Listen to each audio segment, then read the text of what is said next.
Yeah, there they is. There they is. Peace. What's going on, family? This is Brother Dooley, aka the Beantown Ghetto Shaman. Hope everyone's doing wonderful out there. Got my moringa tea this morning. Got my rapi, or my hapi, which I definitely want to talk about today. In regard to the sacred tobacco and the ayahuasca. And I got my singing bowl. So I hope everyone's doing wonderful. I'm doing this video in regard to Brother Panic's video on psychedelics that he recently did, and somebody actually somebody sent the video to me like, "Yo, dude, did you see this?" I was like, "All right, man, check this out." With the rapi, it gets the mucus out of your system. So it's getting all that mucus out and stuff. But I enjoyed the video. There was some things in the video that I wanted just to clarify for the family out there. And first, before I even start this video, this is not a video in any way, shape, or form to throw shots at anybody or to throw shade at anybody on anything like that. This is what I try to do is just try to share information and share different things that might help people on their path, you know, plain and simple. But Brother Panic brought something up about myself. He brought up some other individuals, but I'll let them speak for themselves if they need to, you know. But I wanted to clarify something on my end, just in regard to that video. First, before I even start, I just want to say that big up to Panic first and foremost. I fucks with Panic, you know. I fucks with him. I've been listening to him for a long time, and the reason why I resonated with him, Bobby Hemmett, there's a few people I'm going to mention that I have always felt that they were forerunners in the realm of consciousness. And C. Freeman L., Hakeem Bey, Dr. Delbert Blair, Bobby Hemmett, of course, Baba Kalindi, and Brother Panic. These people, and of course there's others that I feel when we talk about within the Black conscious community, who I feel are doing great work. And I'm not speaking upon other races of people who are doing great work out there and doing different things. But when it comes down to Black folk teaching each other and stuff, I always saluted Panic, first of all. The first time I've even heard Bobby Hemmett was probably in the early 2000s. And I had a good friend of mine named Brother Chemo. He's an excellent astral projectionist. And you know, I did interviews with Brother Chemo before, and I remember one day, this had to be like 2001 or around that time, 2002 or something, and he was like, "Yo, Dooley, we got somebody that is just like you, got your energy and all that." And he was referring to Bobby Hemmett. And for a long time, I was like, "Oh, finally, man, somebody going in on that real shit." Excuse me.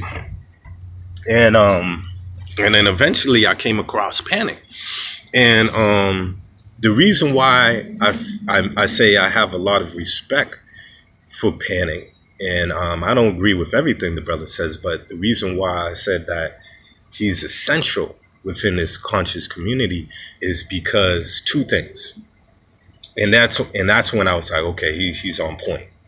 Two things: self-realization and enlightenment, and psychology. When I seen the brother talking about those two things, I was like, okay, he's on point. I gotta check this brother out. All right, and that's what was brought to me since day one. You know, from my, you know, when I was taught about spirituality and all these different things, metaphysics and all that.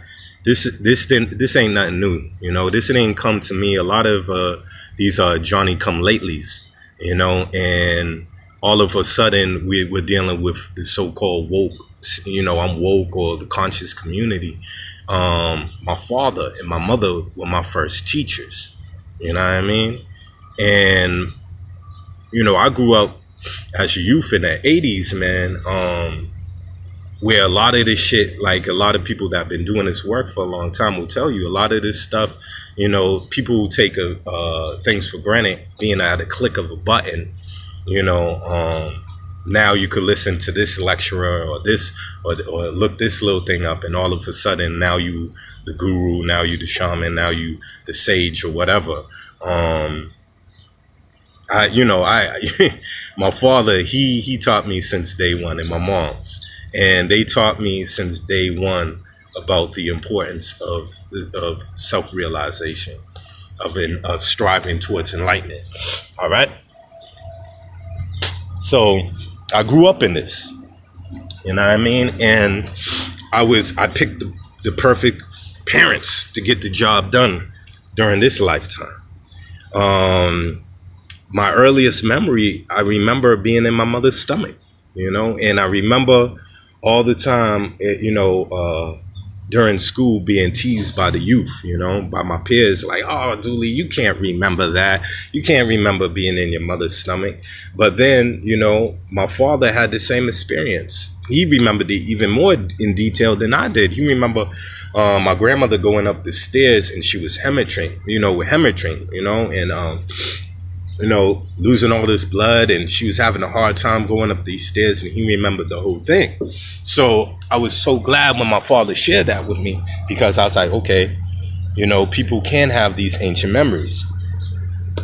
And more memories started to come to me over the years, especially when I started to get into my own spiritual practice. I was taught since day one, man, that we are not what we think we are. We're not what we think we are. We're not this human vessel. My father told me when we was children, that we had more than 5 senses. He used to tell me, son, you could walk through walls, you could levitate, you could do all these different things. This is your birthright. So I was taught that since day one. You know what I mean? And it was interesting because even though I was taught a lot of these things as a youth, my dad out is doing yoga, Tai Chi, all these different things, the whole vegetarianism, all that stuff, microbiotics, Ayurvedic medicine, all these different things, because of my environment, I grew up between 2 warring projects, and a lot of that shit I threw out the window, threw down the drain, because like a lot of youth wanting to be embraced by my peers and stuff.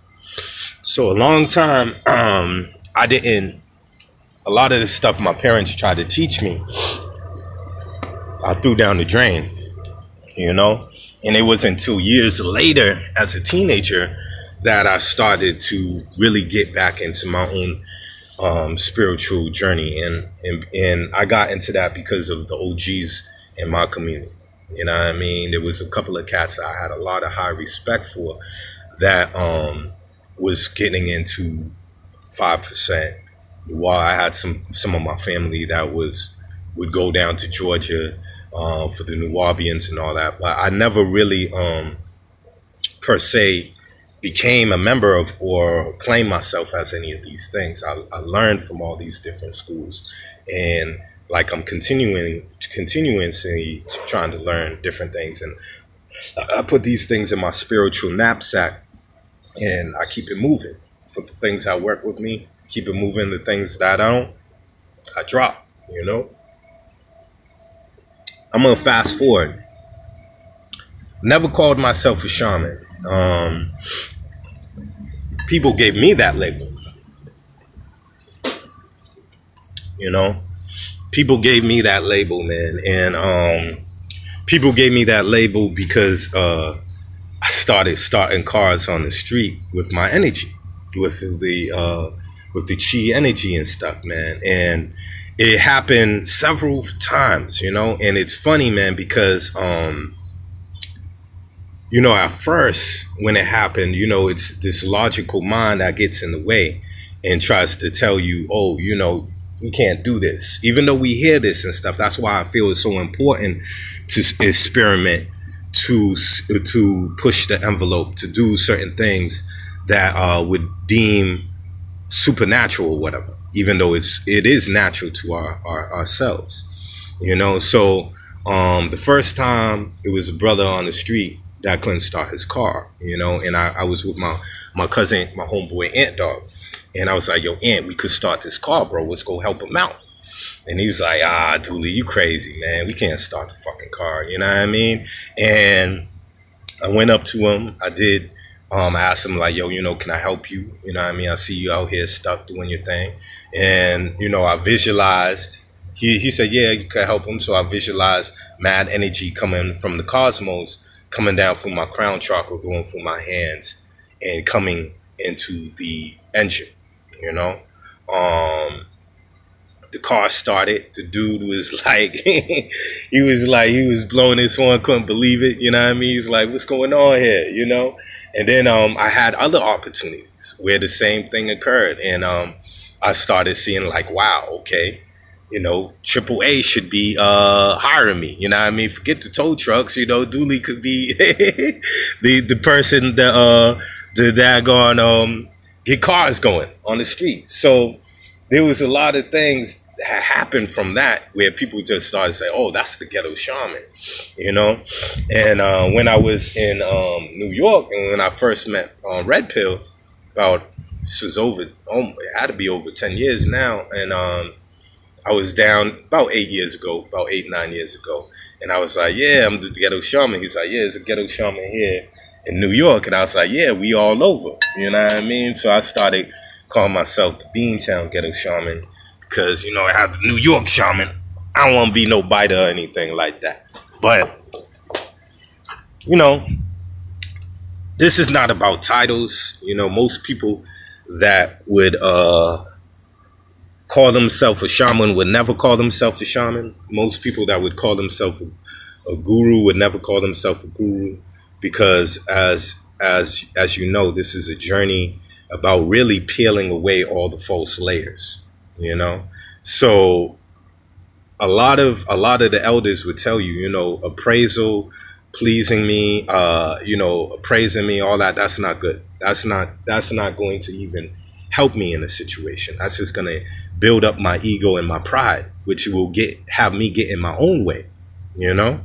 So when I was even in 2000, even when I was dealing with the Tibetan monks and getting initiation from the elders, and around that time, they used to tell me all the time, you know, we love our enemies. You know what I mean? Bring them on. We love them. You know what I mean? Because if it wasn't for the elders, used to say like, yo, if it wasn't for a so-called adversary or enemy or something, or someone dissing me, how would I be able to work on or get in check my ego?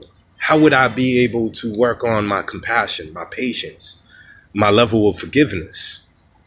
You know, so this is how they used to take it. And that's why I was rocking with them in the early 2000s, because, you know, from just a historical level, what the Tibetans are dealing with over there, dealing with communist China, you know, they can't even, it's outlawed for them to even do their spirituality. So like for one teacher I have, his name is Garchen Rinpoche. And Garchen Rinpoche, dog, this old man was tortured in all kinds of ways. And when I first met him, nothing but just pure energy radiating off of him. You know what I mean? And I ain't seen one lick of resentment towards those people that did those things to him. And because of that, I said, yo, I have something I have to learn from this person, or I have something to learn from this school of thought right here. Because, you know, coming in this incarnation as a black man, or as a melanated man, and the things that we went through historically along the lines of prisoners of war and so-called slavery and stuff, we had, I felt I had a lot to learn from these people that were going through their own trials and tribulations. So, yeah, it's deep, man. You know, this is about chipping away that false you. You know what I mean? And there's all kinds of ways to do that. You know what I mean? First and foremost, I just want to say there was two things that in Panic's interview that I agreed with him wholeheartedly. And even when I was on his show, you know, I was on his show almost a year, a half ago, or almost 2 years ago, or something like that. And that's why I was laughing, because I never got a chance to really talk to Panic one-on-one about even that interview. And just a lot of things that have changed with me and have grown ever since that time I was even on his show, you know, and constantly growing, you know what I mean? And especially when you deal with the teaching plants in the fungi and stuff, these things are amplifiers. So these things are gonna, you know, you're not gonna beat it. If you step with these teaching plants and fungi with respect, with honor, with good intention, you're gonna make fast progression, which I have been doing myself. And so there's some things I would like to just mention and address along that lines. First and foremost, the thing that I agreed with Brother Panic on, and this is in regard to Baba Kalindi, which I got so much love and respect for that elder right there. He's definitely put in his work. But there's one thing that I disagree with Baba Kalindi on, and that doesn't take away his wealth of knowledge and what he stands for. And the only thing that I disagreed with Baba Kalindi on, and what Panic was mentioning on his video about Kalindi, was that that people are not going to be able to get to these deep levels of experience or novel states of mind without the assistance of psychedelics or ethogens. I had to disagree with Baba Kalindi on that.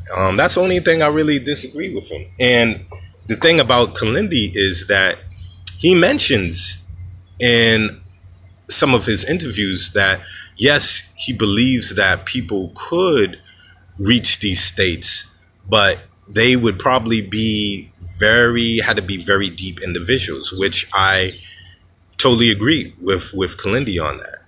It would take a very special individual to get to these states of mind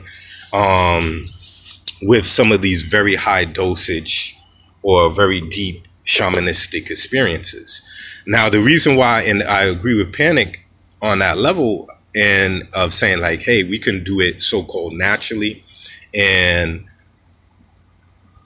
the reason why I say that, because of my upbringing and the different knowledge and even research that I've did over the years of seeing individuals that were constantly in that state of mind without taking anything. All right. You got to do your research. And when you do your research, there's plenty of examples out of throughout history of self-realized beings that made it. You know what I mean? And I'll give you a couple of names and examples of that. There's so much I want to say and share, so I'm trying to pace myself, and I don't want to be all over the place, but I'm going to just try to have it come out natural for folk.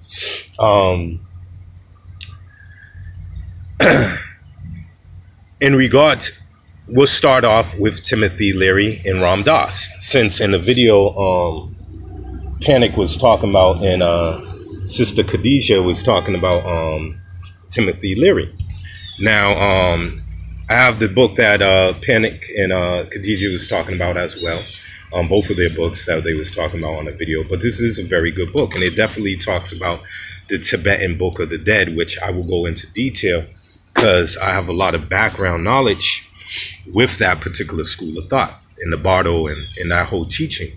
Now, Timothy Leary and also his comrade at Harvard University, brother Richard Alpert.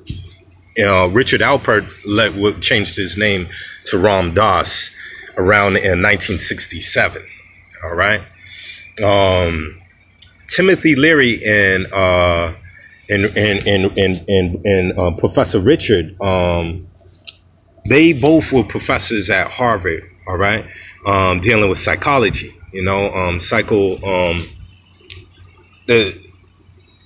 Up there dealing with their students and giving LSD to their students and stuff.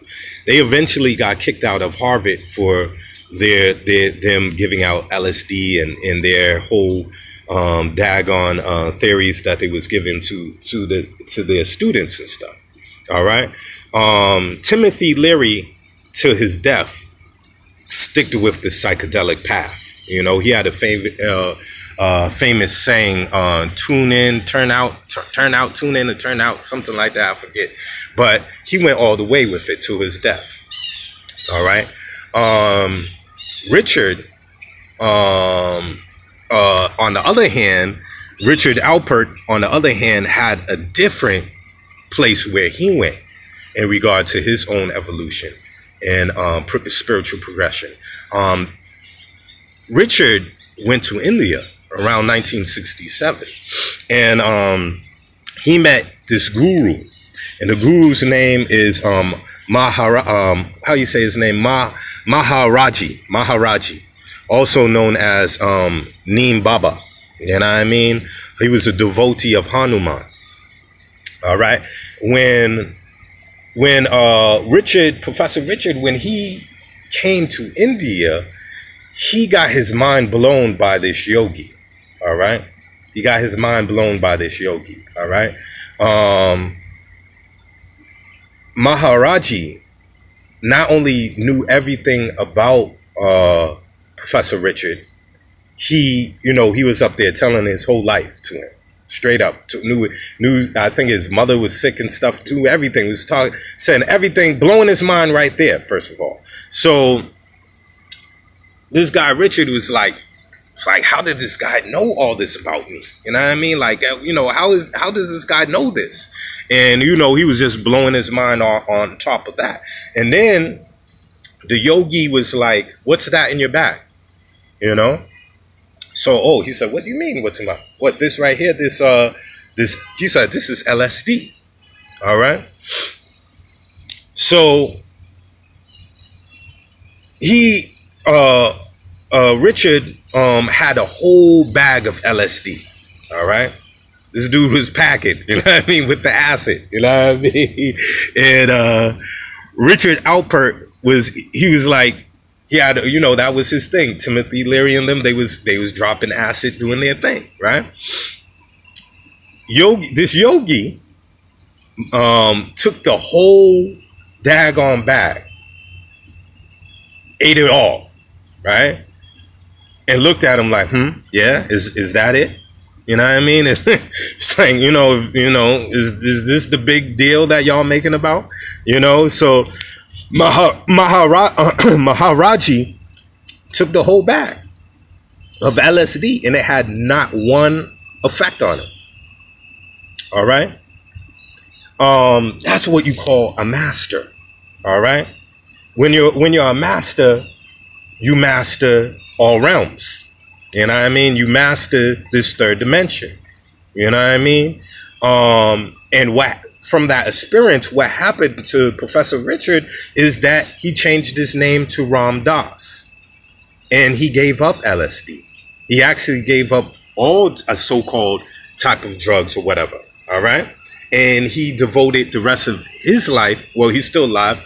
He devoted the rest of his life to yoga, meditation, different things of that nature. And he came out with the book, Be Here Now, which was a very famous book that really opened the doors for the hippie movement. Before that was a big book that had a big influence on a lot of those folk was the autobiography of the yogi. All right. But Be Here Now was a big thing that opened a lot of people to the whole hippie movement and just different things of that nature. It was really big for the New Age community. So I think that itself, that situation itself with Ram Dass speaks volumes to people, that there are people out there that are in a constant psychedelic state, you know, and we already know DMT is in us. It's in us naturally. All right. Dimethyltryptamine, you know, DMT is, you can look up the research of how it's been proven scientifically that it's in us through this book called The Spirit Molecule. There's also a documentary on that on Netflix, I believe. It's on Netflix on the Spirit Molecule as well. And it shows you, you know, the first research they were doing was with, I think it was rats or mice, that they were showing that DMT definitely is produced in the pineal gland. But also they've learned that DMT is also produced in the lungs, which makes a lot of sense to me as doing a person that has done Qigong for many years, you know, using the breath work to activate the DMT. All right. So it's in us already. It's in us already. It's in us already. All right. It's in nature already. You know, you'll find DMT in abundance in certain grasses and different things. You know what I mean? So this thing of DMT, or the spirit molecule, we release it in abundance. Women release it in abundance during childbirth. So when we're being born, it's a psychedelic experience. You know what I mean? For the baby and the mama. You know what I mean? It's a psychedelic experience. And it's flooded in abundance within the mother. You know, secreted, you know. Also, the two times, it's funny, the two times where it's secreted in abundance is when we're born and then when we die. You know, when we die, that's what's catapults you into the spirit world. You know what I mean? For you to go on to your next journey is the DMT. You know, so there's a connection there between the DMT and the spirit realm. You know what I mean? There's a big connection. And also, like even Bobby Kalindi would say in his research when he went to the melanin conference, saying, hey, you know, DMT is 2 steps away from melanin. And then he was saying, how now everyone wants to talk about melanin and stuff, but how do we activate it? We activate it through the DMT. Also, another side note.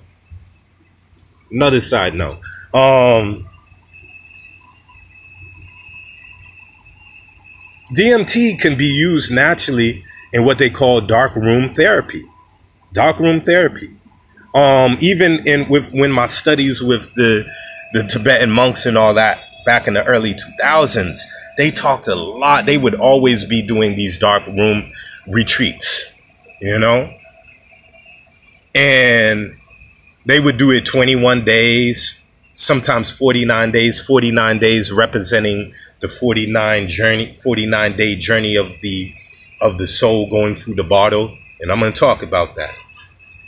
But what happens when you're in a dark room, a completely pitch black dark room, you know, for months, you know, starting your first 21 days, you start to secrete excuse me. So it's pretty early in the morning too, y'all. So I have to do this before the family wake up. You know, when you when you got the fam, you gotta do everything. You gotta do your meditation, get it all in, your qigong, everything before the whole tribe wake up. You know, so it secretes DMT when you're in a dark room. When you're in completely pitch black dark room. That's why when you look at certain yogi retreats, you know, a lot of the enlightening experiences would just be these brothers meditating in the dark. These sisters and brothers meditating in the dark. You know, there's a movie that I didn't see yet, that I really want to get my a hold of. It's on the life of a movie about Milarepa. And Milarepa was again another one of these realized beings that broke on through to the other side, as Jim Morrison would say. And I'm going to talk about Jim Morrison too. You know, he comes a lot to me in some of my shamanic journeys.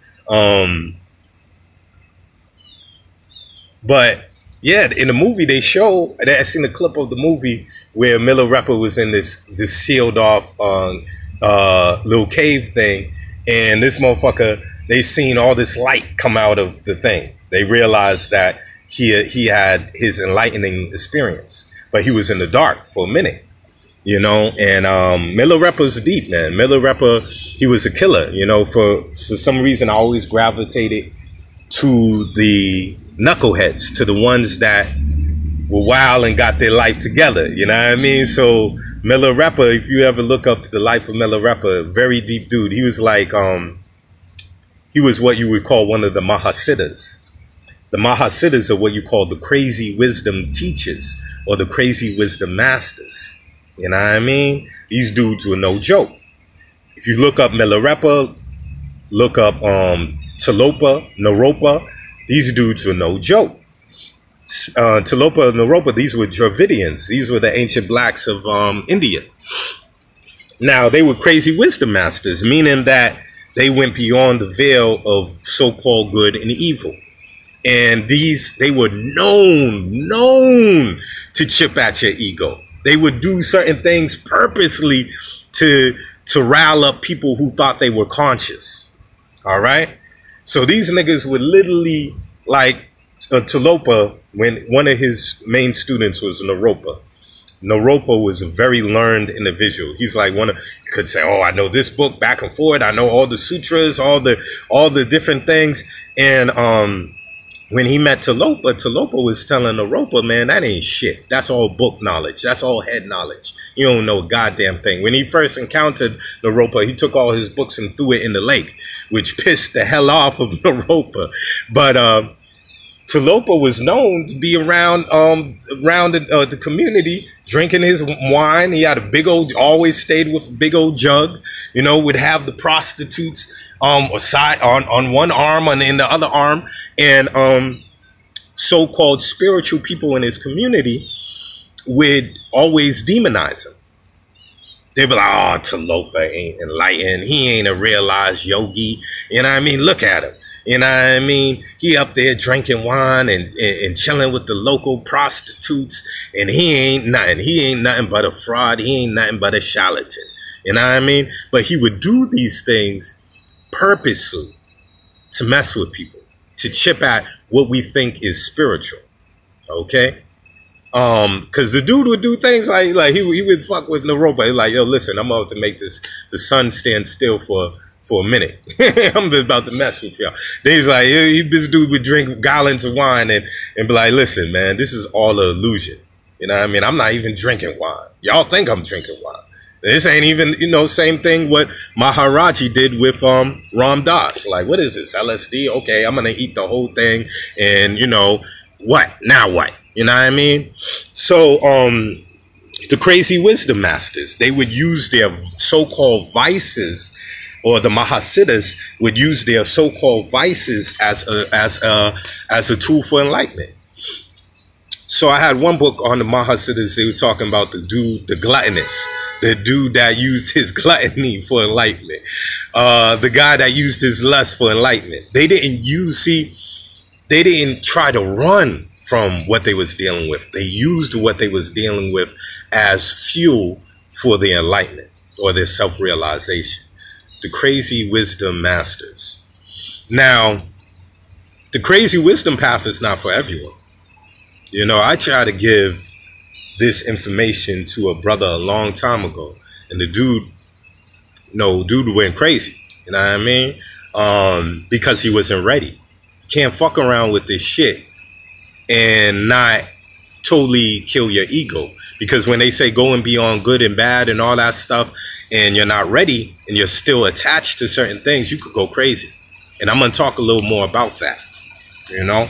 So you know what I mean? That's why there's certain people that would go through the mystery school first and literally deal with their traumas, deal with the level of the base groundwork first before they learned how to become God. Trust me.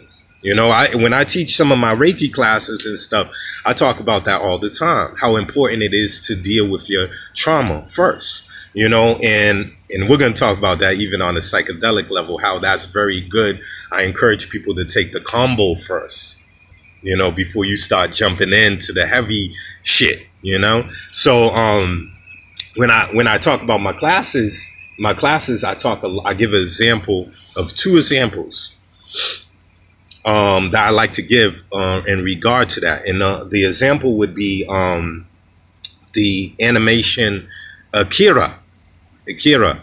Akira. It's a Japanimation that was one of the early Japanimations or animes that got me into this shit. I was like, wow, these animes are dope. That and Ninja Scroll. Them 2, I was like, okay, they on point with this. But the artwork, the storyline, everything behind Akira was on point. Now, Akira is about this guy, this young boy. Had many themes to the story, but one theme to the story was he woke up to his higher self. He was waking up to become God, but he didn't deal with his trauma. He didn't deal with some of his root issues first. The dude used to get punked and was getting herbed all the time by his peers. He was unpopular. He would always get chumped and stuff. So when he started to get a taste of power, that shit went straight to his head. And this motherfucker started, in the movie, he started almost killing everybody.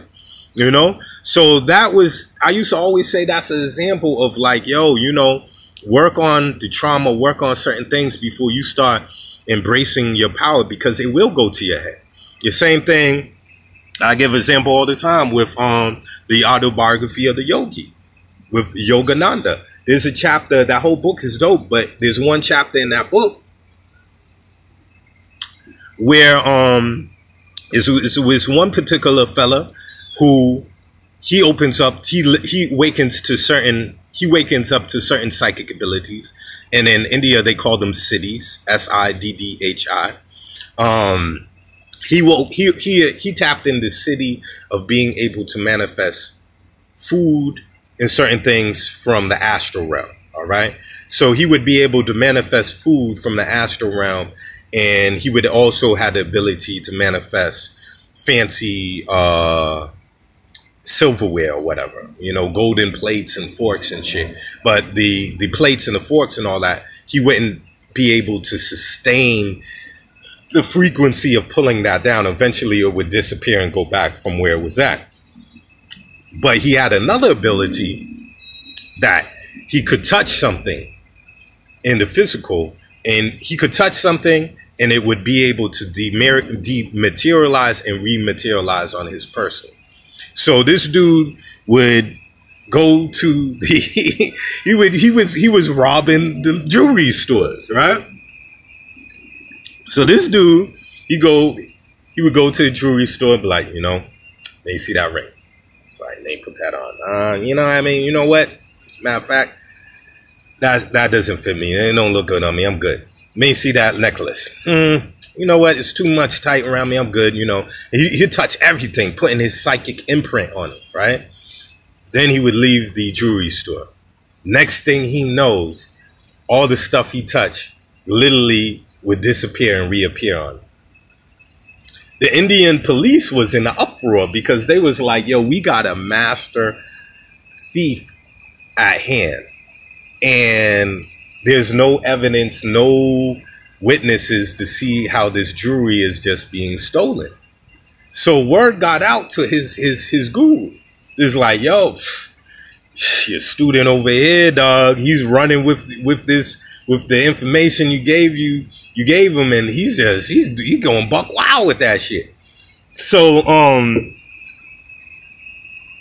his teacher disguised himself, you know, and had like, you know, and ran up on him. Was like, yo, I heard you a good healer, da da da da, boom, boom, boom. You know what I mean? Can you heal me? And he says, the only thing I have is this family emblem or thing that's been passed down to generations, and, you know, this golden thing here, and that's the only thing I have to offer for your healing. This dude didn't hear anything he said. You know, you remember on the old Charlie Brown, the teacher, all you hear, womp, womp, womp, womp. That's the only thing he heard was womp, womp, womp, womp, womp. And the only thing he heard was family emblem, gold, all. So he said, oh, let me see that. Let me touch the family emblem. Of course, he's putting his psychic imprint on it. You know what I mean? And he walked up to, he said, oh, after he touched it, he said, oh, you know what? Matter of fact, I ain't got time to do this healing on you. I'm sorry. I got things to do. He walked up the street, and sure enough, as he walked up the street, the family emblem or whatever dematerialized out his teacher's hand that's in disguise and reappears in his hand. So his teacher caught him red-handed. And he's like, yo, you scoundrel. I didn't want to think that you would be doing this, but now I know you're doing this. So he rolled up on him, and he took that psychic ability from him that was to materialize things from the astral. You know, oh, excuse me. He took away that city that dealt with touching things and making it able to reappear on him. The only city that he left him with was to be able to materialize his food. Because his student at that point was like, yo, I'm sorry, I repent. You know, I'm going to go to high mountains and check myself. You know what I mean? So I would always give examples to some of my students in class. Would be like, yo, you know, gotta work with ground level first before you start ascending from your animal self to your higher self. You know, there's levels to this, and it was levels to this for a reason. And there's levels to this because there's a great cleansing you have to do first. Trauma is real. A lot of, you know, I've been doing a lot of healings over the years, man, and a lot of things I've learned working with people, you know, along the lines of trauma. And like I was on a podcast the other day, I was like, I was like, even people that don't think they don't need healing, everyone needs healing. You know what I mean? We come into this world traumatic, you know what I mean? Especially if you're born a male, you know, most males, you know, getting circumcised and stuff. So, you know, we come out this canal, you know, squeezing through, feeling all tight, coming into this new dimension, you know, at the hospital, always seeing these lights in our face and these guys with these masks on, these doctors looking like aliens and all this shit. And we're like, oh, what the fuck is this? You know, and then next thing you know, if you're a male, you get circumcised, your penis getting cut and all this stuff. So it's traumatic even coming in. So when you do a lot of this healing work, a lot of it is unconscious. A lot of it's unconscious. A lot of it's dealing with early childhood trauma, birth trauma, past life trauma. You know what I mean? A lot of people don't even know what they're holding on to. You know? And it gets deep, y'all. Rain's coming down. Let me acknowledge that for a second. It's beautiful out here. You know? But yeah, man, like for instance, on a past life tip, you know, and I've been fortunate to be able to experience these things so-called naturally without an assistance in the aid of psychedelics or whatever, and with them. You know what I mean? And to me, at the end of the day, if it works, it works. Whatever works for you, it works for you. You know, and there's no need to throw shade on anyone or anything if it's working for an individual. God bless them. You know what I mean? One lifetime I seen where my son died in that lifetime very young. You know what I mean? And I was heartbroken in that lifetime. You know what I mean? So these things sometimes they carry on from lifetime to lifetime sometimes.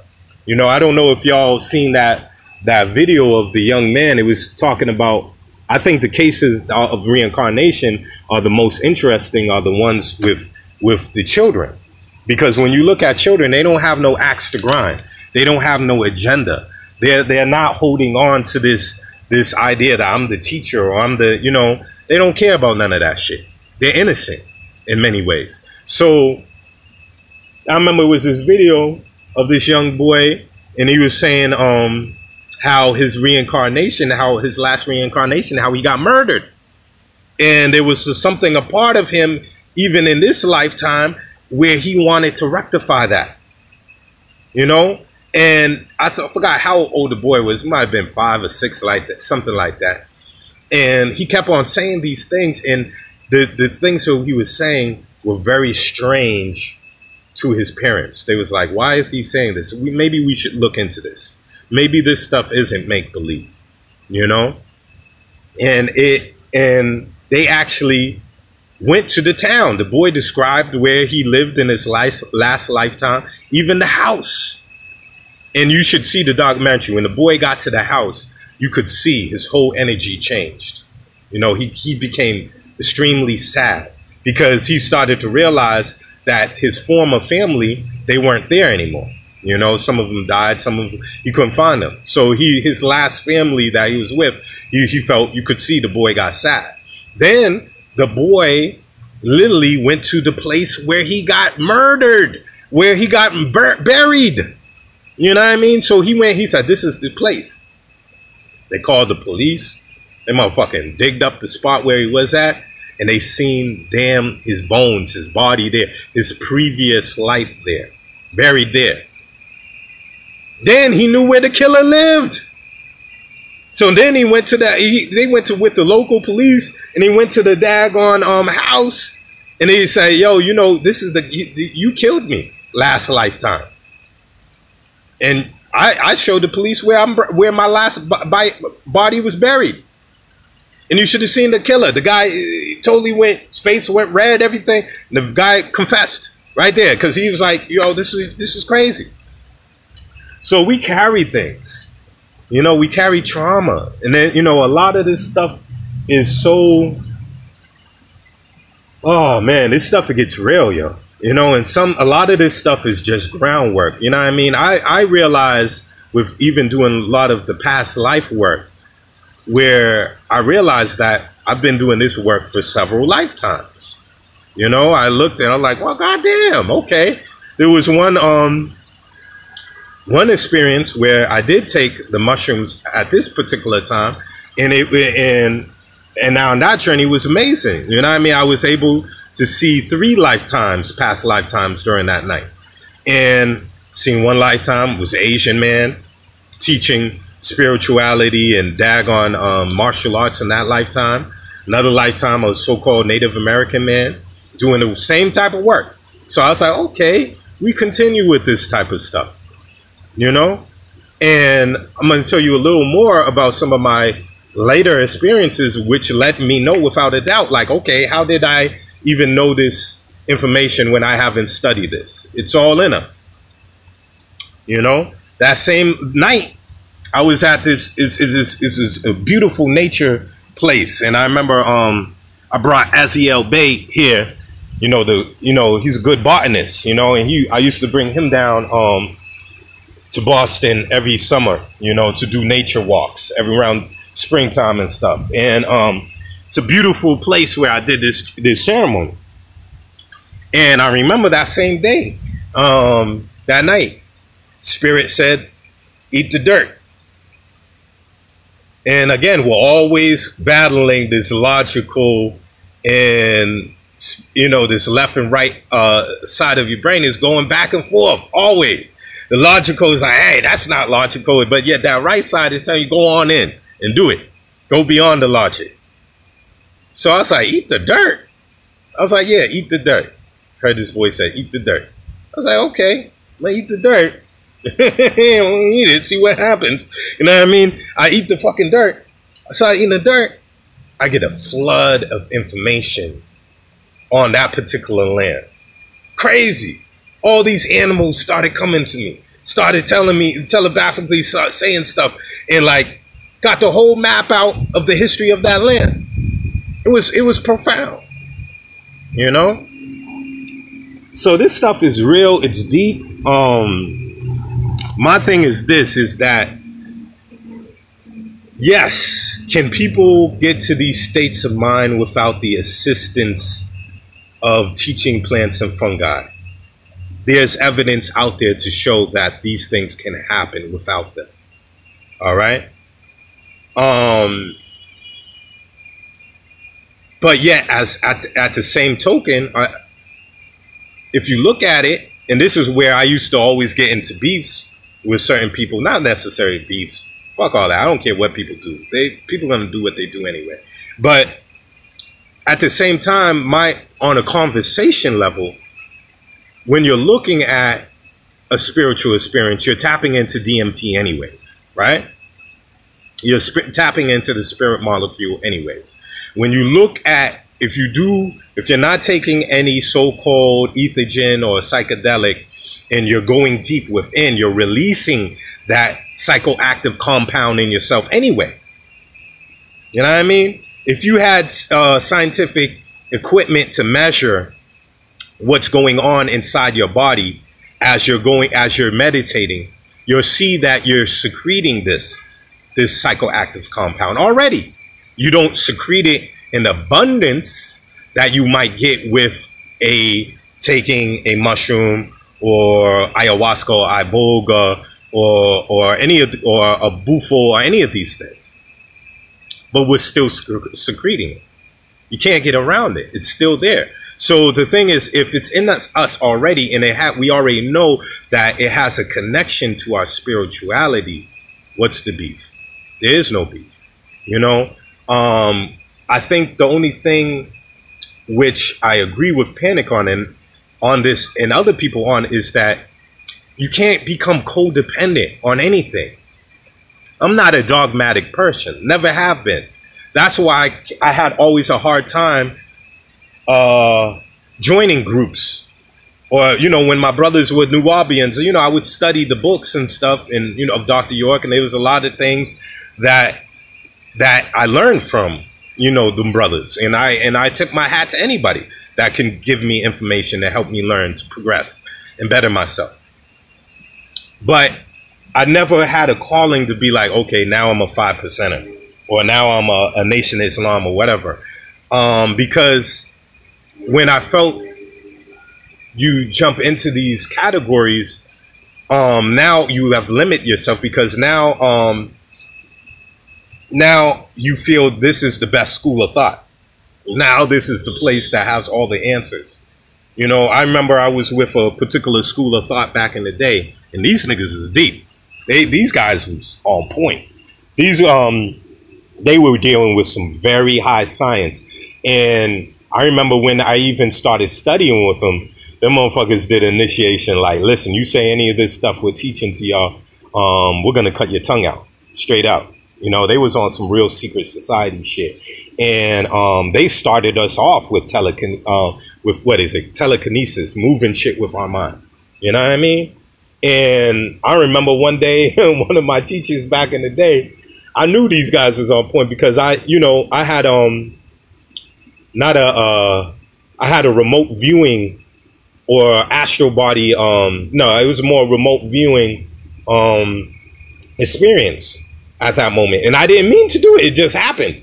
And he's walking down the hall, and I see myself walking with this one teacher down the hall, you know, and he came back into class and he's looked at me. He's like, Dooley, I gotta watch you. You want you want some other stuff. And nobody else in the class knew what was going on, but me and him knew what was going on. You know what I mean? So I was like, okay, these people are on point. But eventually I had to leave them because it became dogmatic. You know what I mean? When people were saying, I remember one woman there was saying, oh, were you doing Tai Chi? We don't do Tai Chi here or Qigong. You can't do that. I'm like, what? Anybody put some limitations on me, I'm out. You know what I mean? Because that's dogmatic to me. You know what I mean? And I came up in a household, believe it or not, you know, even though there was my mother and father, very spiritual, but there was a lot of arguments, you know, coming up, especially with my mom, you know, because my mom is considered schizophrenic. My mom is enlightened, by the way. It's off the hook. You know what I mean? But when she's on point, she's on point. When she was off point, she was off point. But them times when she's off point, she would go into that whole thing because, you know, I was born in Islam. You know, so I used to always hear about, like, you know, if you ain't Muslim, you going to, you know, shaitan gonna get you and this. And then, you know, when my mom, the moments with my other family Christian going to hell and all that. So it was a lot of things that I seen that were very dogmatic. And I was like, yo, I don't want no part of all that, man. You know what I mean? I don't want none of that, you know? And I used to always say that even within the psychedelic community, I would tell people that too. Just because Dooley takes mushrooms and all that, I'm not attached to that shit. You know what I mean? I'm not attached to Qigong or none of that stuff. I always tell people since day one, these things are tools. You know what I mean? To be used as a form to get you to the next level, not as a crutch, because that's a level of codependency. You know what I mean? Because, like I said this, somebody interviewed me the other day, a couple of weeks ago, this guy named Kyle Buller, and then big up to him for having me on his show.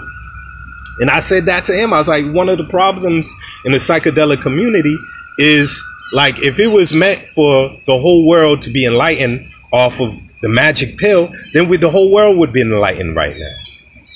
But what I see in the psychedelic community is that there's no, people don't know, a lot of people that do it don't know how to integrate, the integration part of it. Integration is so important. What do you take from these journeys, and what you take from the journeys, how do you integrate that in your everyday life? That's what's important. You know what I mean? I'll never forget, yo. You know what I mean? They had me at this conference, man, at UMass Amherst. All right. And this guy that was there, you know, he has a whole bunch of his books at Target and Walmart and all that, and, you know, very well known in the psychedelic community. But yo, you know, I was talking to this hippie type of dude. This dude was asking me questions after I did my talk on urban shamanism and all that, and this dude came up straight up interrupted us while we was talking, and it's all Dooley, you know, I liked your talk and all that. And then all of a sudden his wife comes and tries to put him on blast and uses me at the moment to get at him, you know. So, oh, you know, she putting her husband on blast, like, oh, and these people, you know, my husband talking about, you know, ayahuasca and, you know, and he's doing all these things, and at home she does nothing but watch these racist, sexist sitcoms and all this, putting them on blast. So I'm like, I'm hearing them, I'm putting them on blast, and I'm like, okay, you know, look at this woman, you know, talk about races, this and that, but yet you want to use me in the moment so you can embarrass your husband. So to me, man, speaking fancy and knowing a lot of, you could quote this, quote that, never impressed me. You know what I mean? Just because someone has powers never impressed me. And just because you've taken 100,000 journeys with the psychedelics, it doesn't impress me. Because true self-realization, true transformation goes beyond all that stuff. So it becomes dogmatic. If a person doesn't know how to use these experiences and integrate them back into your life, then what's the purpose of the goddamn journey? If you're an asshole to your wife, and you're an asshole to your kids, and you're fucking a prick at work and all this shit, and nobody likes your fucking ass, you don't even like your own ass, and you go on these journeys, and guess what? There's no change with you. There's nothing. What's the purpose of it? So one big thing is integration. Integration. How are you applying this back into your life? I'll never forget. I went on one mushrooming journey, right? Now, I've been smoking weed since age 13, all right? And I like weed, god damn it.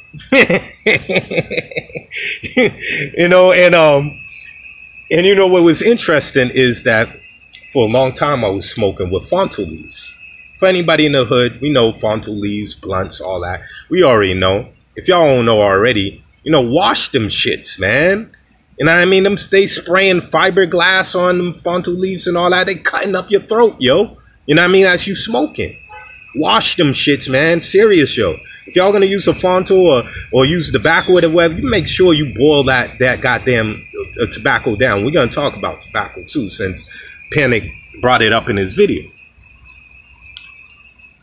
Wash them joints, bro. You know what I mean? So if you're gonna use them, roll in your weed. So I had a spliff ready for me when I was gonna come down from my mushroom experience. It was one point in my mushroom experience where I heard a voice, right? And this voice started telling, it said this. It's like, why are you smoking that, dude? And he's like, the voice then said, don't you know what's in that, in this? And then it went down a whole list of chemicals that was in that fonto leaf. And I know it wasn't me. It could have been my higher self talking to myself, and I will talk about that. And it could have been a guide or an ancestor, because, you know, these things happen. You know, I speak to, I had plenty of experiences speaking to my wife's grandmother who passed away with these mushrooms and all that. And again, I can have these experiences off it too. But to me, again, if it works, it works. Who cares? You know what I mean? If it works, that's the main thing. If you're making progression, that's the main thing that one should be concerned about.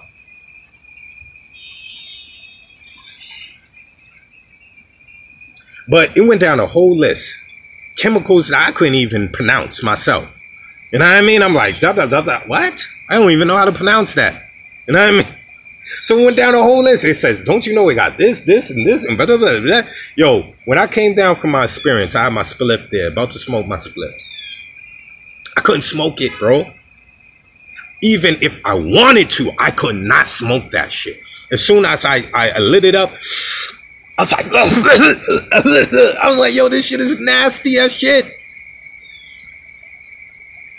I was like, what is this? Ever since that time, I stopped fucking with fontos. Can't do it. Can't do it. Any of those type of things sprayed with, I couldn't. And it was funny because before, when I was messing with them fontos, it was a level of addiction. Whatever they spray on it, I feel like I smoke all the time. Smoke all the time. You know what I mean? As soon as I stopped smoking the fonto, man, I ain't even smoke herb like that. Once in a while, I take a puff because I like the feeling or whatever, and it's good. And now I got this goddamn, what is this? This goddamn vape. This is the greatest invention ever. I was on the damn plane with it. I missed my, I had to go to the Psychedelic conference in Detroit. Missed my damn flight because I was in there vaping in the bathroom. But yeah, greatest invention ever. But more clean smoke with the pure THC, with the oil, much more cleaner for you. But yeah, man. That, you know, totally had me off it. And that's the thing about these teaching plants and fungi. These things, first of all, it's like you go into a class or building with a teacher, right?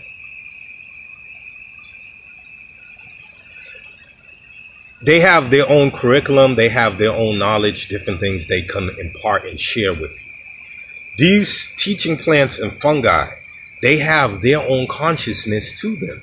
You know, and we know everything is conscious. We could look at that from the level of quantum physics, from the level of exploring what consciousness is. We already know, even when we go into science, they already know consciousness isn't in the brain. What happens when you die? Consciousness is still there, you know? So the mushrooms and the fungi and stuff, and these teaching plants, they have a consciousness within their self. You know what I mean? So they're going to take you certain places even that you might have not been aware of sometimes. No, that's why sometimes even when we talk about the dark night of the soul, or when we talk about shadow work, you know, again, going to the dark places or the places where you need to heal. Some people might fight tooth and nail for their own healing. You know, some people don't want to change. Some people don't want to heal. Some people don't even know that they need to heal. You know what I mean? So if you're in a level of like, okay, I'm doing this work, but you're resistant to certain things because you don't want to look at it, or it's too painful to look at, when you take the mushrooms or the ayahuasca or whatever, it's going to force you to go down that rabbit hole.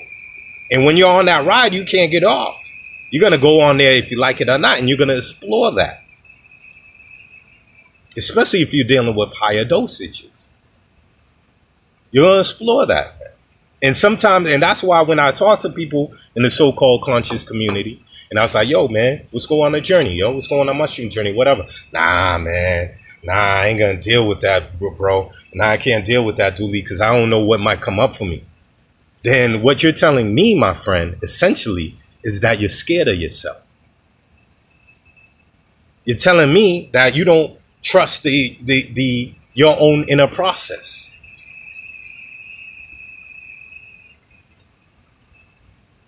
Like, I'll never forget, man. There was so far without all the shaman journeys I went on, there was 2 journeys that I went on that I became totally enlightened, became God. And them was the most profoundest experiences in my goddamn life. The first time, and first of all, when you even deal with mushrooms, you got to deal with what, like you got different strains of herb. You know what I mean? You got to fuck around, go in a cipher and start puffing, chiefing, and then going back to some old 1980s weed. You know, some reg. You know what I mean? Niggas be like, yo, get that shit out of the cipher, dog. You know what I mean? That shit is whack, dog. You niggas can't get nice with that reg. You know what I mean? Better bring some daggone, you know, some daggone purple, something up in here, something. You know what I mean? Some kush or something. You know what I mean? Same thing with the certain strains of mushrooms, man. Like, real talk. Strongest joint I ever mess with, daggone, is that damn penis envy. Fuck around with some penis envy. You know? And you have to look at the genders of these medicines. You know, mushrooms is a masculine energy. You know, and that's why you even look at penis envy. It looks like a phallus. Very strong, very yang. Gonna be like, yo, my message to you, boom, this is what I'm gonna give you. You know what I mean? Whereas we know there's other plants that are more feminine. Ayahuasca, yes, definitely feminine energy. That doesn't mean that she can't kick that ass like grandma. Grandma will whoop that ass. My grandmother didn't play. You know what I mean? I grew up with my grandma and my great-grandma. You know what I mean? My mom's was around like that because she got sick.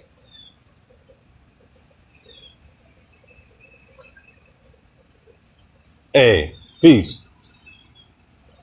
You know, grandma kicked that ass. You know? Hey, what's going on, Dindar? What's up, mamas? I'm out here doing a video. I'll be in there with you in a second, okay, mamas? But she's has a very nurturing spirit. Very nurturing. You know? And that's why even on the level of tobacco, when, you know, Panic was talking about in tobacco there, that's why when you deal with any ayahuasca ceremony, they start off with tobacco first. When we deal with most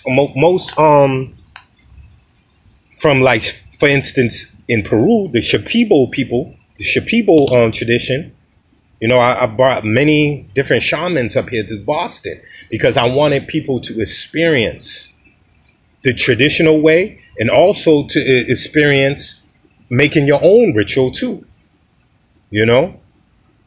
So, you know, we about to do in October and stuff, we about to do a San Pedro, and that's heart chakra. Again, that's another female plant. That's the cactus medicine. You know? Then we're gonna go with Bufo. We're gonna do a Bufo ceremony, that's the toad medicine. And by the way, the toad medicine, you don't lick that. You don't lick, I ain't licking goddamn thing. And I mean, you smoke the toad, you know? And that's the medicine for masters right there. All of them have their own frequencies. They all have their own characteristics to them. But the bufo is for the initiates. Like in more science, they would say that's the adept chambers. All right? That's the adepts. That's for the adepts. You know what I mean? Deal with bufo, man, fuck around, go crazy. You know what I mean? Same thing with iboga, fucking around. You know what I mean? Because it's such a high frequency. High frequency.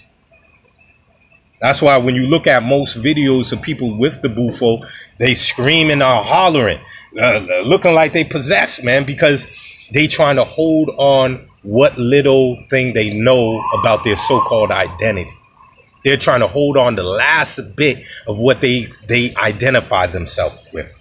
As a human, as black, or I'm white, or I'm male, or I'm female, I'm straight, I'm gay, I'm a politician, I'm Republican, I'm Democrat, trying to hold on whatever they associate with. And bufo is gonna straight kick that ass. It's gonna strip all of it down. All of it down.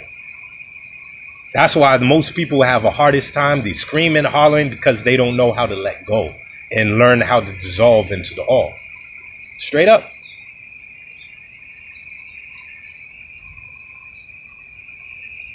This stuff is real, man. But the thing that's deep is that, and the thing that I feel is interesting is like I said, man, a person supposed to use these things as tools, and you're supposed to be able to bring that back into your life.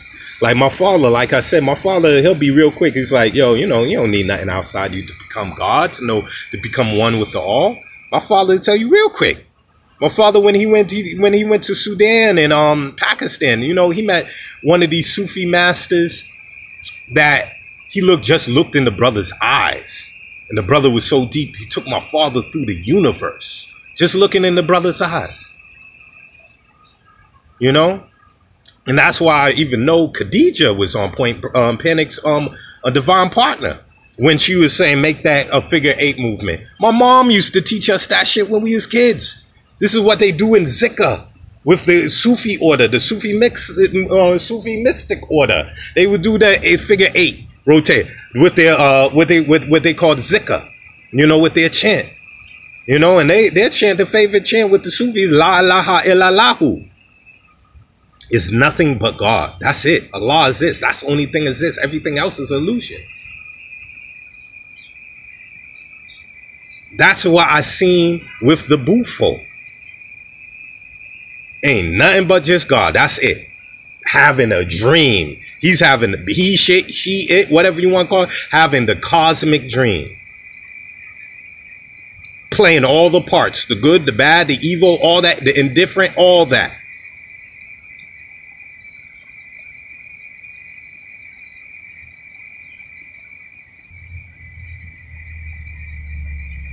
Man, oh man, I'm gonna tell you something, man. Listen, that's why even along the lines when I was bringing Sheikh Sufi up to Boston, or Brother Sufi, he was the one that introduced me to the African avatars. When I started learning about Sheikh Amadou Bamba and Simio Toko and stuff. Hey, Pops, what's going on, man? How's everything? How you feeling, man? Good, good. I'm just doing a live video with the peoples here. Sheikh Amadou Bamba, they tried to kill that guy almost 300 times. Yeah, sit down, Pop. Yeah. To no avail. To no avail. To no avail. Well, I think they tried to kill him almost 258 times. They couldn't kill him. That's what I call a master. You know what I mean? Dagon had got the Pope involved. Dagon hired the German army to kidnap this dude. Kidnapped him, flew him over the Dagon Atlantic Ocean, man. You know what I mean? He was flying over there, kicked him off the damn plane with some cement bricks on his feet. You know what I mean? They landed the plane, and Dagon seen the dude doing his meditation. Same thing with Simio Toko, man. You know what I mean? When he was fighting the Belgian army, man, this motherfucker, brought up these interdimensional beings that look like some daggone fairy beings, like some daggone little dwarf muscle bound dudes. They throwing over 5-ton daggone tanks and stuff, man. Ain't nobody like, listen, man, nobody wanna, you know, I used to hear about this stuff all the time as a youth growing up. Again, from my father and my mother, I used to always hear about the mystics in the East, in the Far East, in the Himalayas, in India and all that, in China and all that. But they never talk about the African avatars. They never talk about the people that look like us, that are awakened. You know what I mean? I ain't never gonna say I'm fully realized. I know it's a lot of things I have to daggone learn and develop. You know what I mean? Shoot. You know, and even when you start getting them powers, still humble yourself. My father used to say all the time, he's like, when you get them powers, don't even pretend like you don't even got them. Because when you got them, there's going to be nothing but a goddamn roadblock in your spiritual progression. You're going to be nothing but just now you're going to be an egomaniac. Oh, look what I can do now. I'm the shit. Now you're going to pay me so much money because now you're going to put me on the pedestal because I'm the shit. That's a downfall. You're not going to get anywhere with that. That's why even daggone when I was going through the Buddhist school, what they was even trying to teach you from the teachings of Siddhartha or Gautama Buddha or Shakyamuni Buddha. They talk in Buddhism, they talk about the wheel of samsara, of birth, death, rebirth. And when you look at the Buddhist cosmology and in their level of reincarnation, they talk about how a human can be, how a soul can take a birth as a human, as an animal, as an insect, as a daggone, a hungry ghost, as a god, as a demigod. And they talk about how the gods and the demigods are constantly battling with each other, ego tripping. Just because you a god don't make you the shit. You could be a fucking god controlling universes and galaxies for a hot minute, for eons. But do you know what happens when a god dies? My nigga? Yo, man, in the ancient scriptures, they talk about when the god dies, man, their radiance starts to leave them. The other gods don't want to be around that aging god. Because now that aging god is giving them a reminder of impermanence. That god that was running shit, having people praise down to them and give offerings to them and stuff. Now all of a sudden that god could goddamn die and be reincarnated as a cockroach somewhere in a Project Hall. That's how real it gets. Now, when it came down to what? The story of Siddhartha or daggone Gautama Buddha, Shakyamuni, the current Buddha for this age? Shakyamuni, and we already know Buddha is nothing but a title, bro. But when we think of the historical figures, that did come. Because these are all, yes, states of mind, and yes, spiritual stations, but these things can exist. You can become a Buddha, or you can have a Christ consciousness. Hey, what's up, Mom? What's going on, Miss Yo? I'm going live right now with it. You know what I mean? Almost. Yeah. Love you, love. Yeah. How you doing? Whatever. Whatever. But anyways, I love my love. Yeah. And if you want to look at a guru, shoot. If people talk about being spiritual, how many people are spiritual in a relationship? That's the real work. Shit, please. You know what I mean? Relationships are ill. Because it is hard enough to deal with your goddamn own crazy ass self. And then you got to deal with someone else and work things out. You want to get spiritual, get in a committed relationship. You know?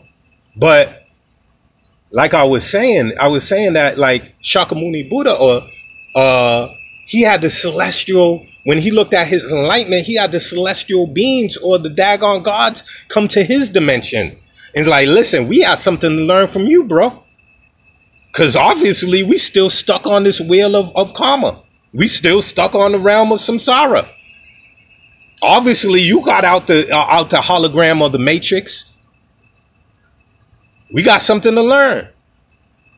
So my father used to tell me all the time, and real masters would tell you all the time, when you start to get these powers, ignore them. Don't even tell anybody that you got them. You know what I mean? Because it's going to go to your head. That's what the ego wants you to do. I'm the ish now.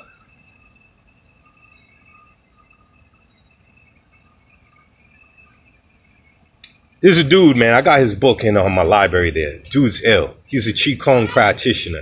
And this dude, if you look out, hey, what's up, mama? That's right. I'm about to go in there. Now, when you look at this dude, I think they called him Dynamo Jack or whatever. But just look up the dude that could set things on fire with his chi. All right. This dude was different. These Europeans came up. They was trying to study and understand the concept of chi. All right. What's up, man? And he was given, and they was trying to put all their electrical, they had high technology on them and try to measure the chi. They couldn't measure it, but they knew something was going on, because when he did a healing on them, all kinds of electricity, felt like volts of electricity and all kinds of things going through them. All right. So he did a demonstration. He put some newspaper there, and he started channeling his chi energy and started turning the newspaper on fire. So they was amazed by this. They're like, how can we do this? How can this happen? All right. Now he did a demonstration for the people that was there, and literally he had a chopstick, and I think he pushed his finger through the food on the chopstick and made the chopstick go through the hard wooden table to poke through the other side. When he did that, a piece of the chopstick split it off and hit the person that was sitting next to him on their face and struck some blood. Now that night when he was sleeping in his astral experience, he had his masters come to him and reprimand him. They was like, you know the rules, man. You know this is for the initiates, and you know there's certain things that you could share and that you don't post to share. It's not for everybody, especially for people that ain't ready. Yo, he got reprimanded so hard, man, that straight up and down, like, he's like, they were supposed to do more of the interview. He said the interview's over. And matter of fact, y'all ain't gonna see me again. You know what I mean? He went to the jungles, and it was, for I think to this day, nobody could find him. Because the real people on this path, they don't want nothing to get in their way to get to the end goal of becoming God. The all, merging with the all. They don't want nothing to get in the way of that. They don't want no flattery. They don't want no daggone students stroking their ego. They don't want none of that. You know what I mean? And my father used to tell me that since day one. Like, once you get these powers, just ignore them. You know what I mean? If you got to use them for certain reasons, fine. But don't get attached to them. Because if you do, you become, like I was saying, those two examples, like the dude from that Japanimation, Akira, having it come to his head, and the dude from the autobiography of Yogi, now, like, he's running off robbing daggone jewelry stores with his powers.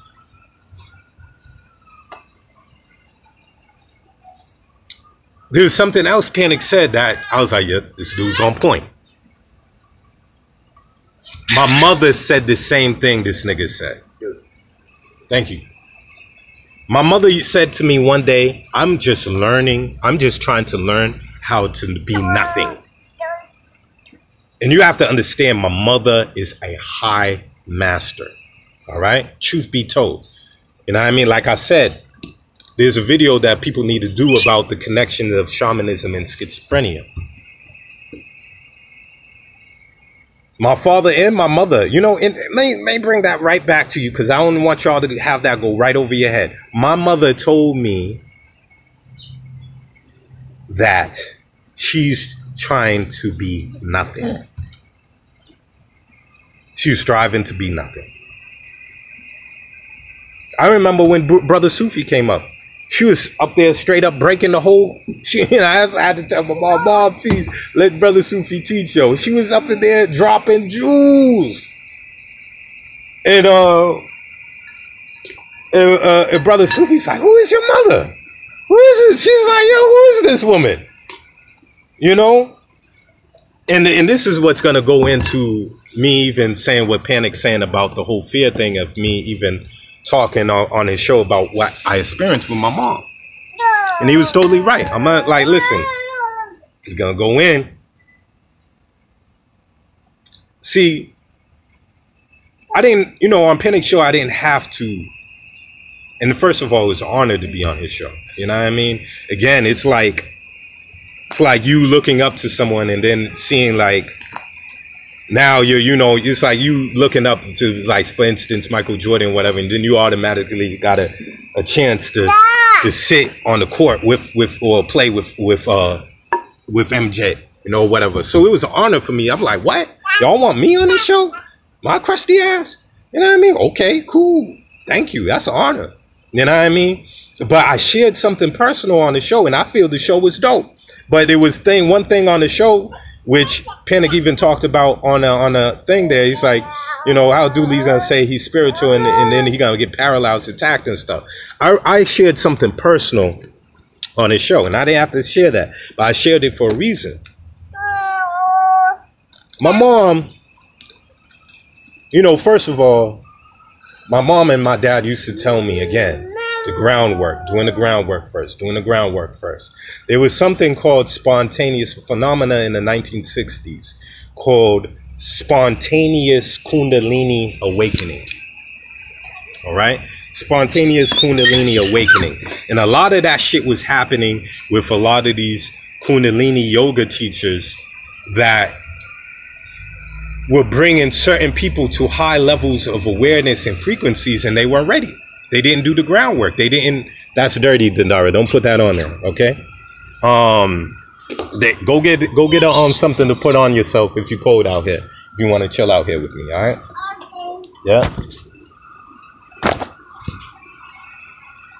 If they didn't do that groundwork and all that, and then taking you up to that high level, you know what I mean? I experienced this even with one of my old Qigong teachers. I remember, I'll never forget. I had this old teacher named Master Heach Robinson. I remember he told us one time about esoteric tantric shit. And he said he had one student that daggone was doing this esoteric tantric practice.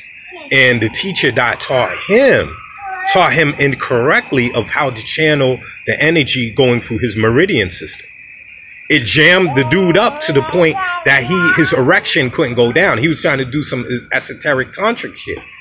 He went to the regular doctors. The doctors couldn't help him. They didn't know what to do because you're dealing with some energy shit. You know what I mean? He had to come to one of my old teachers to help him out, man. This dude was in pain. He's walking around with a woody, you know what I mean? All day, you know what I mean? So that's the same thing with the Kundalini. You got to be kind of careful when you're dealing with certain teachers that will take you to a place and you haven't done the groundwork yet. Or they're teaching you certain things and they don't know how to teach it to you correctly. Got to be ready for these things. And on the same note, I remember that same teacher, we had this other dude in our class. We used to do this particular standing exercise, Qigong exercise, where we would just get in that zone. You know what I mean? And I wasn't there that day, but I remember everyone was talking about it. They had this one student that started levitating off the ground because he was getting so much into the exercise we was doing. This dude freaked out. He freaked out, yo, because he wasn't ready. He wasn't, his conscious mind that was just used to five senses, used to a certain type of reality, it fucked his whole shit up because he's like, what is this, yo? You know what I mean? This is like, yo, you know what I mean? He freaked out. He didn't want to do the exercise anymore after that. You know, I have a sister that had a levitation experience. You know, real good sister, and she was into none of this stuff, man. You know what I mean? Straight from the projects, and like, yo, man, she is running real early in the morning, right? In that zone, she was in what they call that runner's high.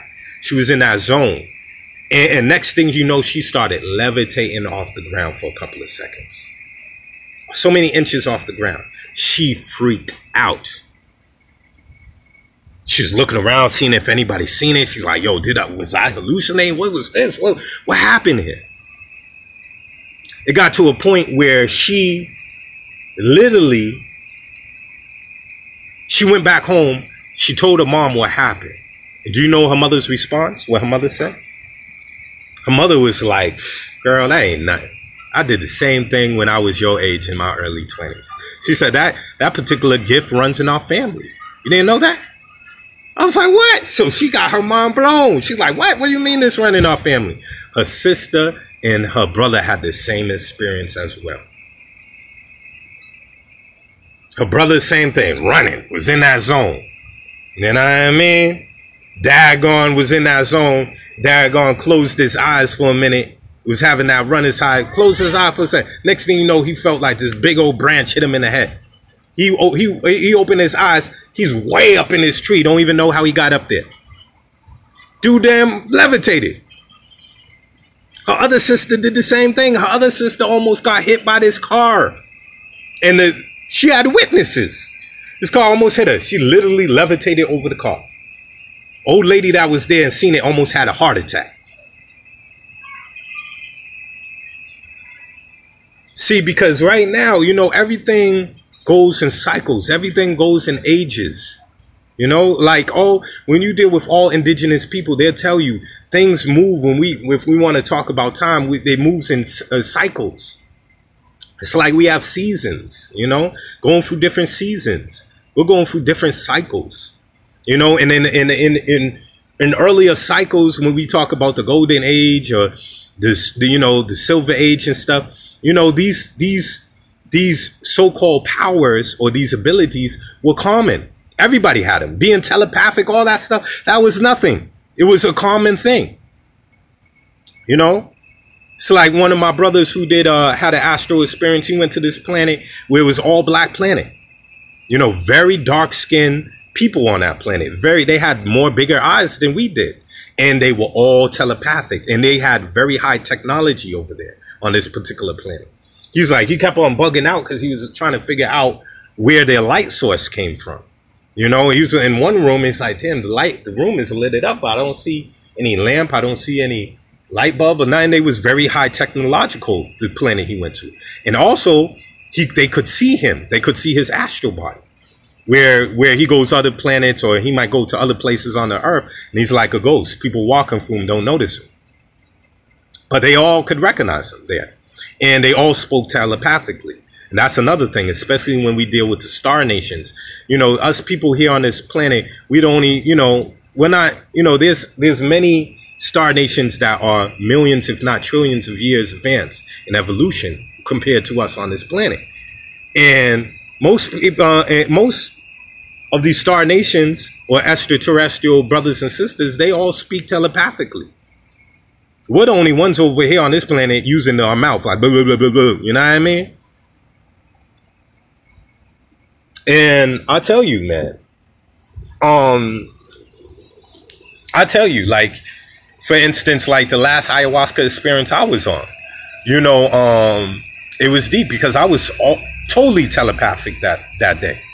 You know, I could hear and communicate to everyone in that room where we was at on the ceremony from mind to mind. It was one guy that was there, which was one of the shaman's helpers. And I seen something with him in regard to some jealousy towards me. And he knew that I could read his mind at that moment, and he felt so embarrassed. You know what I mean? Because at that moment, we got up to do the ritual dance. Because again, I deal with different shamans. So this particular shaman is from Brazil. So they do it totally different than how they do it over in Peru. You know, this particular shaman was dealing with the Orisha system. and she also deals with dancing, a big part of the ceremony. Whereas if you do with the Shipibo people, they ain't even dealing with no dance. They tell you lay down, just lay down, meditate, and I'm gonna use the akaros, use the sound, the music, and like Panic was saying, the music is key with even when you deal with the shaman, because you have to understand all shamans don't deal with damn teaching plants and fungi. The shaman is a healer, and also the definition of the shaman, which is, you know, a term in Siberia, there's one who could see in the dark, one who could see between these dimensions. And the shaman would use sound. He would not always use teaching plants and fungi.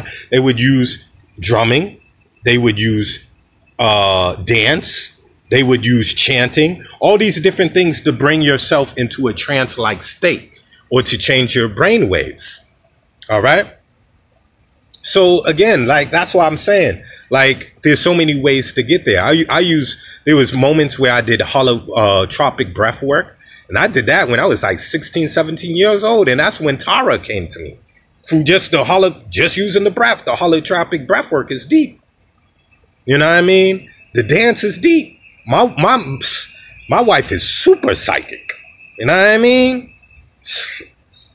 She had to, when she was youth, she had to tell herself, can you cut this? I want to cut this off, because like, I'm tired of seeing all these dimensional beings and all that. You know what I mean? My wife had to experience moving shit like with her hand without even touching it a couple of weeks ago, man. The cell phone, you know? So like,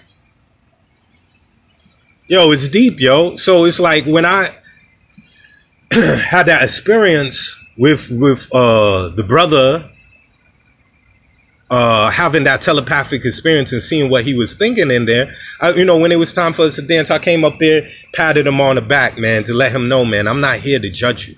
That's not my place. That you have your own path and you have your own work you have to do. I'm not here to judge you, you know? And that same time on that last ayahuasca experience, when she had us dancing, I went into total trance where I was channeling certain beings. All right. And one being I channeled, and it's funny, again, this stuff is in us. You don't have to study it. You can if you want. It's to have a better appreciation and also give good reference. You know what I mean? But daggone, I started channeling I'm not even into the voodoo and all that, but I started channeling what is it? A Baron Samadhi. All of a sudden, I was in the place where we was doing the ayahuasca. I started doing this dance where I wasn't even in control of my body with the movements that I was doing with this dance. And I seen the whole room turn into a graveyard.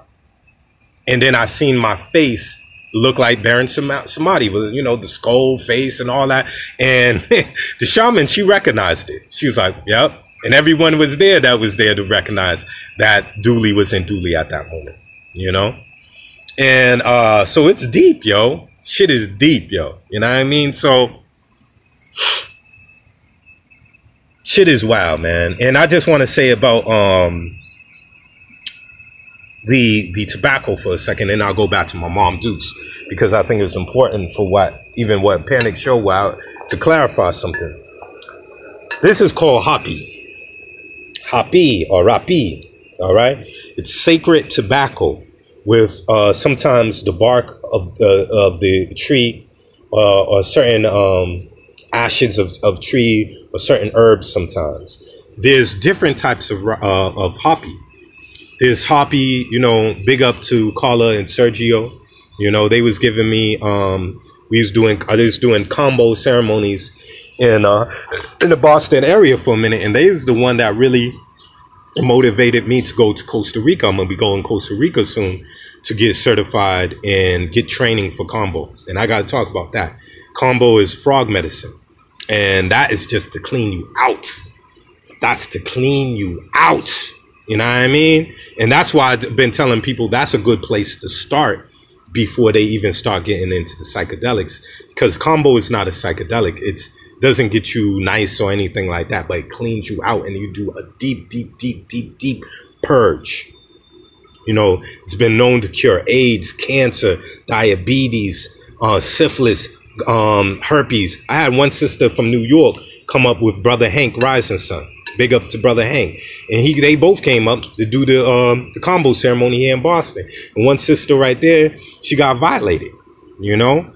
And she was coming, and she contracted something. She was coming up to cure herself with the combo. So I'm going to be going to Costa Rica to deal with that. And when I come back, it's on and popping. You know what I mean? Because it also deals with drug addiction. So Sergio and Sergio that was out there, they was in Cali straight up curing addicts with the combo. All right. So there's a lot of potential to it, but it also deals with your mind as well. It's going to shift things. It's going to shift things. The combo, when you put that totem animal or that frog into your auric field, now it's setting up a new profound geometric structure in your auric field. Now you have the essence of the frog in your auric field, and that frog is fearless. It doesn't have any predators. It's called the monkey frog. The jungle monkey frog does not have any predators, so it lives a very carefree, fearless life. And when you have that in your auric field, trust. All of a sudden, everybody that took the combo tells you, like, damn, I got this new level of motivation. Like, damn, the laziness and the procrastination is like out the window, and like, you know, a level of fearlessness has come over me, you know? So it's good medicine. You know, it's very good for couples. You know, if people are going through certain things with their couples, man, do the combo together. You'll see magic literally happen. People get closer, trauma being released. So this is a good place to start for somebody, even before they get into the psychedelics, because it cleans the house first. So when you do start taking the psychedelics and start going deep within that, a lot of the scary shit or the traumatic shit, you know, it's not there. Now you could go into higher dimensions and do more work. You know, it's like, it reminds me of like that two times, like I said, when I went into my higher self on a very deep level. The first time, like that penis envy, I took 20 grams of that and 5 grams of golden cap, 25 grams altogether. And even before I started, a being came to me and said, are you ready to go beyond your fears? Because like Brother Panic did say, like, if you're going to make progression in this work, you have to go beyond your fears. And that's when, and that journey was off the hook. I was seeing galactic history that night, like Front Street Driver, seeing the Great War that happened and everything. I'm like, in the sky and everything. I'm like, whoa, this is crazy. But it was deep, man. And that's what goes down to even this book where even Khadijah was talking about. And Brother Panic was talking about. The Bardo is deep. The Bardo, they usually say, is a 49 period that before a soul takes another reincarnation, if you're still trapped in the hologram, or if you're still trapped in this realm of samsara. Now, what's deep about the Bardo is this. Not only will you see, when you're in the Bardo, when you go through the death process, in the beginning, they show you 2 different lights. They show you a piercing light that looks like thousands of suns. And if you can't take that brilliance, then you failed. You weren't able to step into your higher self. They show you a dimmer light afterwards. So your higher self is giving your own self these tests constantly, over and over. And even and as the 49 days go, and if you constantly are failing the fact of recognizing your true nature, it gets to a place where the soul gets so agitated, where it feels like it has to incarnate. It looks, all of a sudden, it looks for any type of womb to jump into. And that's when you'll see, they talk about it in the Tibetan Book of the Dead. Like you're in this realm and you feel like you're lost and you're trying to find your way home, and you know, and eventually you might go in a cave and you might see, and you might jump into a bear, in the womb of a bear or a tiger or whatever, you know, and then that lifetime you come back as an animal or whatever, you know, or so it goes into detail. But it's deep because, again, like even Panic in them said from this book, it definitely talks about the wrathful deities and the benevolent ones. And they're one and the same. So they say two sides to the coin. So again, for instance, you have Mahakala. Mahakala is the wrathful side to Chenrizi. And Chenrizi is the bodhisattva of love and compassion. Okay? But they're one and the same. Both are one and the same, yo. Two sides of the coin. So it's like one of my old teachers used to say, you ain't gonna bring a plumber to do you ain't gonna do have a ballerina to come do a plumber's job. All right. What's so interesting is that in a good movie that reminds me of this, what we're talking about is called Jacob's Ladder. Jacob's Ladder. For those who have never seen that movie, it's all talking about the Bardo right there. All right, hold on. I'm gonna go in another room because I gotta plug this phone in. Hold on. Okay. Let me see here.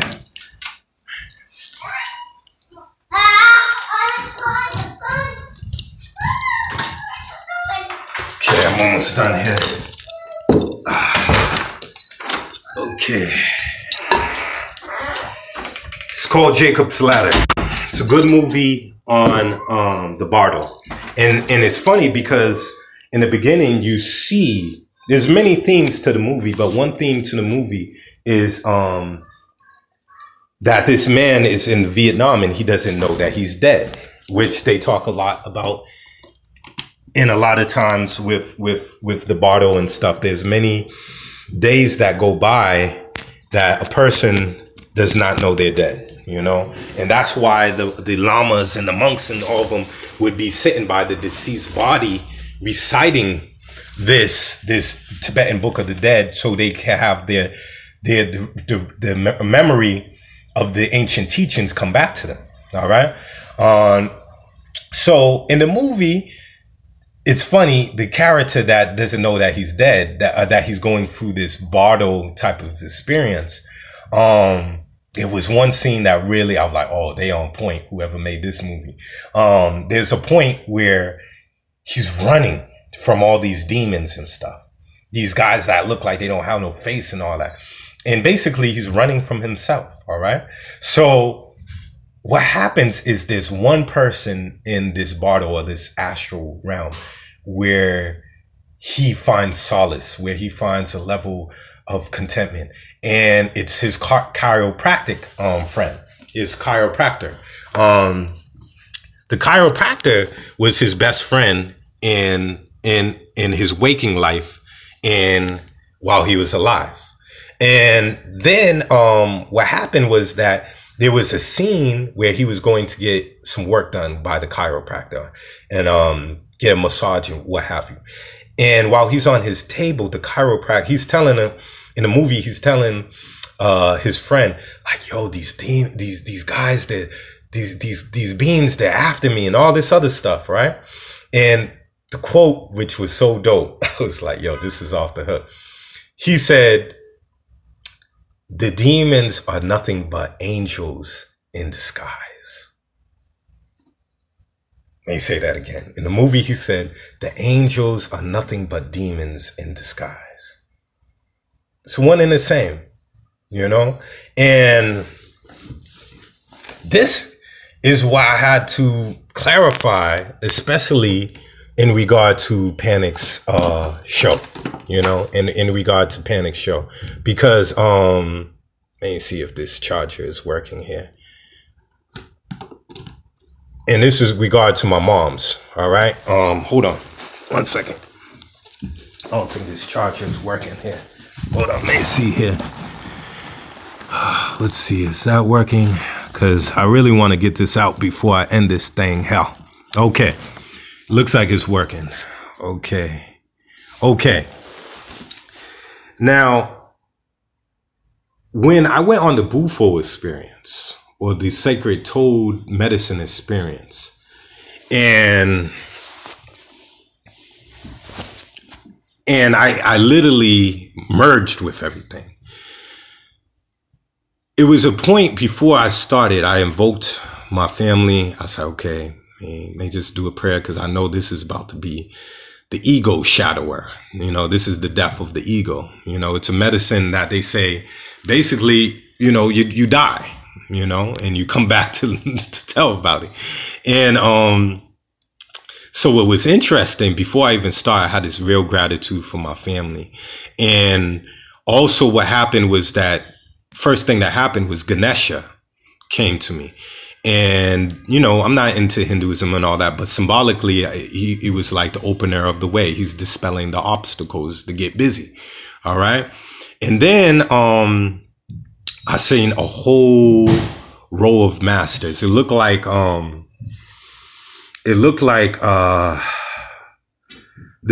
show The Avatar, The Last Airbender. I don't know if y'all familiar with that show.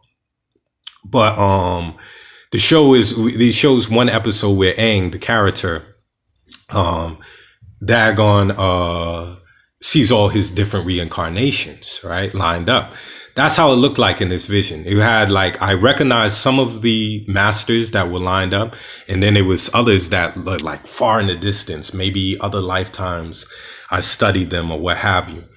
And then after that happened, I felt my whole body go limp. And there was people around me that kind of laid my body down on the ground, and I seen my body x-ray vision. So I seen the skeleton and all that. And then I started to go into the sacred geometry and then the various sound vibrations. So at that point, I was going through dimension after dimension. I was going through these dimensions, and then eventually got to a place where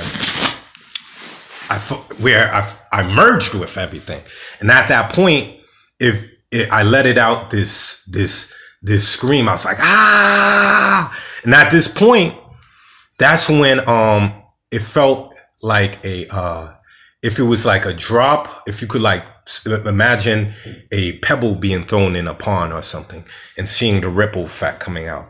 It was like a ripple effect that came out of me and started expanding across the globe and beyond this planet.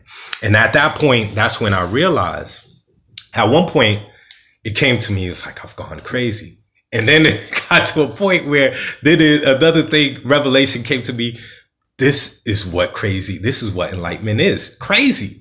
And it got to a point where I was like, okay, it's hard to describe, but it got to a point where it was a place of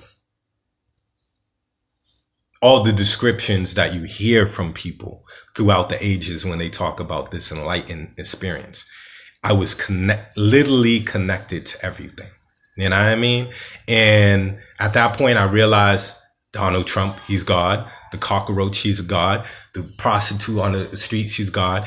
All that. You know what I mean? And that literally there's nothing but God or what we want to label it or whatever. And this essence is having this big dream, and it's living through us, having experience. This is what's so deep to me, to know that God, which is connected to everything and knows everything, but yet still learning. That was the crazy thing about it. I was like, God is constantly looking for experience. And that's what blew my mind. And that's why it broke off from itself to become itself, you know, to have these experiences, to learn more wisdom and knowledge about itself. Profound, bro. Profound. You know what I mean?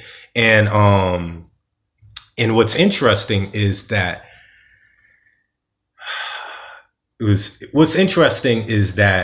I've been bringing that experience more and more into my everyday life. So, for instance, I did a healing when I was in Detroit. I did a healing on one of Bobby Hemmitt's old readers, one of his old spiritual readers. Her name is it's slipping my mind right now. It'll come to me. But this sister was sisters deep. You know what I mean? Sister was deep. Her and this other elder that I was talking to down there. And, but I did a healing on her. And, that night I was doing healings all night. And, I was bringing in the bufo vibration, that same vibration of the toe. I called it on and I was like, let me generate that same frequency for this person I'm working on.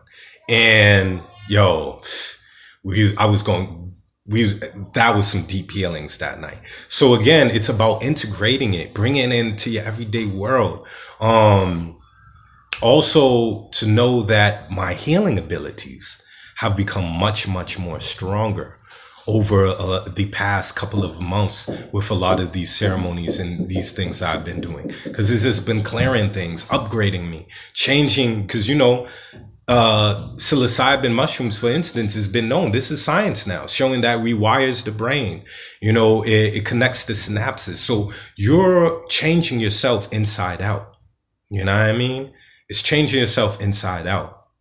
You know, and like for instance, I did a healing on my father-in-law. My father-in-law been staying here, and he's been dealing with substance abuse. You know, he's been trying to battle that particular, you know, that obstacle for himself. And I told him, I was like, you know, Pops, if you're gonna be here, one rule: no drugs, and also, well, I'm gonna be doing healings on you, and we're gonna be working with you. You know, so the first day that he was here, yo, I did a healing on him, and bro, I pulled out these entities that were on him.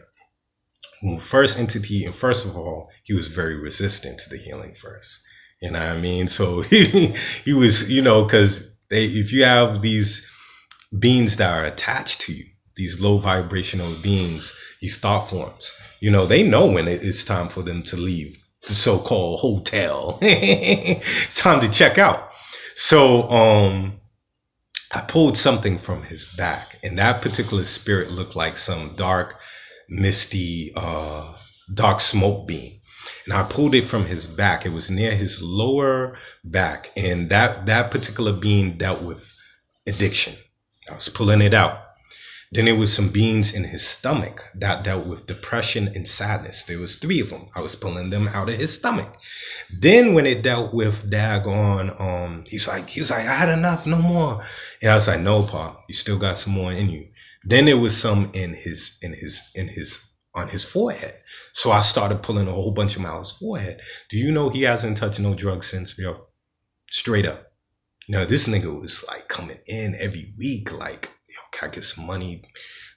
Like, you know, like it was crazy. So this dude's been doing good ever since. So what these things do, you can practice and develop your things naturally. And there's nothing wrong with whatever way you approach this. But when you do approach the teaching plants and fungi, they're there to amplify the things that you're already dealing with. All right? Taking you to the next level. All right. So, for instance, in regard to my mother, and even on Panic Show, when I shared with my mother, I gave my mother some mushrooms before, and she did great the first time. The second time she did it was very interesting. I'll just keep it like that.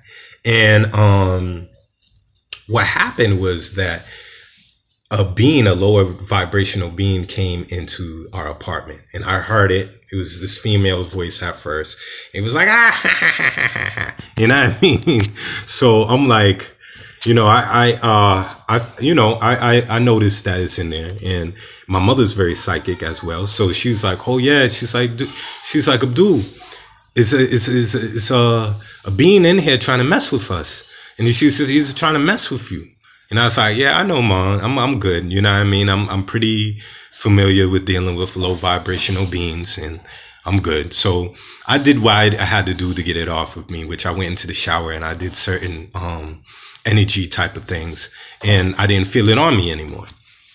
But I didn't know it jumped into my mother's body. I didn't know it jumped into her.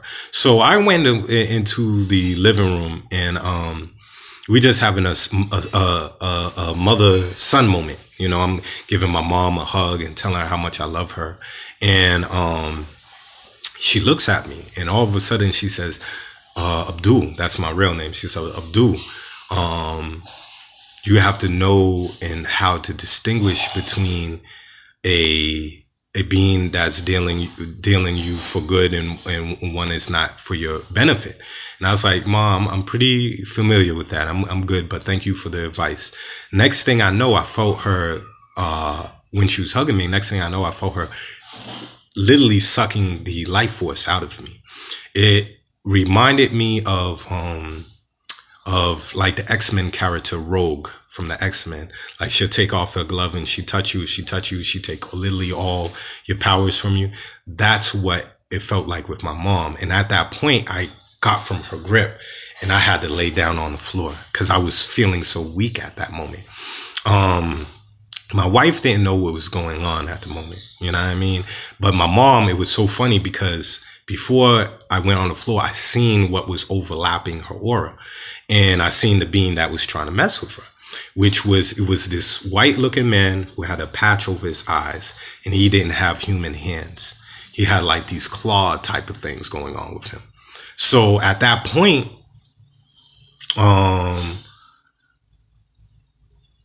my mother was still trying to battle with herself. My mother was still there, but you had this entity in her still trying to fuck with her. So my mom was really trying to help me. And she's like, you know, we need to put a blue cloth over him to help him out right now. So she comes over there, put the blue cloth on me. I'm laying on the floor. And as she put the cloth over me and touched me, I feel more energy leave my body. All right. And then the final time that she touched me, she said, all he needs is love. And when she touches me, I felt like I almost went into a seizure. I never had a seizure or anything like that. And the last energy I had, I called out and I said, Ma, don't touch me. And at that point, that's when my wife brought me into the other room.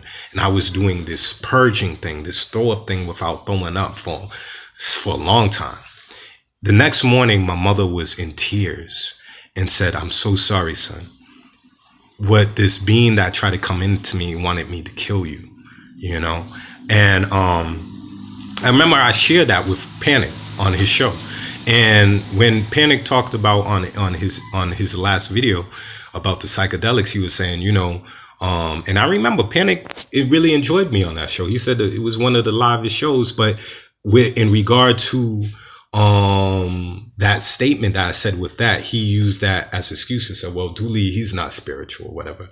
And at the same time, I was still trying to learn more about the nature of so-called evil, you know what I mean? And how does that fit in, especially in regard to the all, you know? And I was very curious to learn about Palo Santo because Panic would talk about that a lot.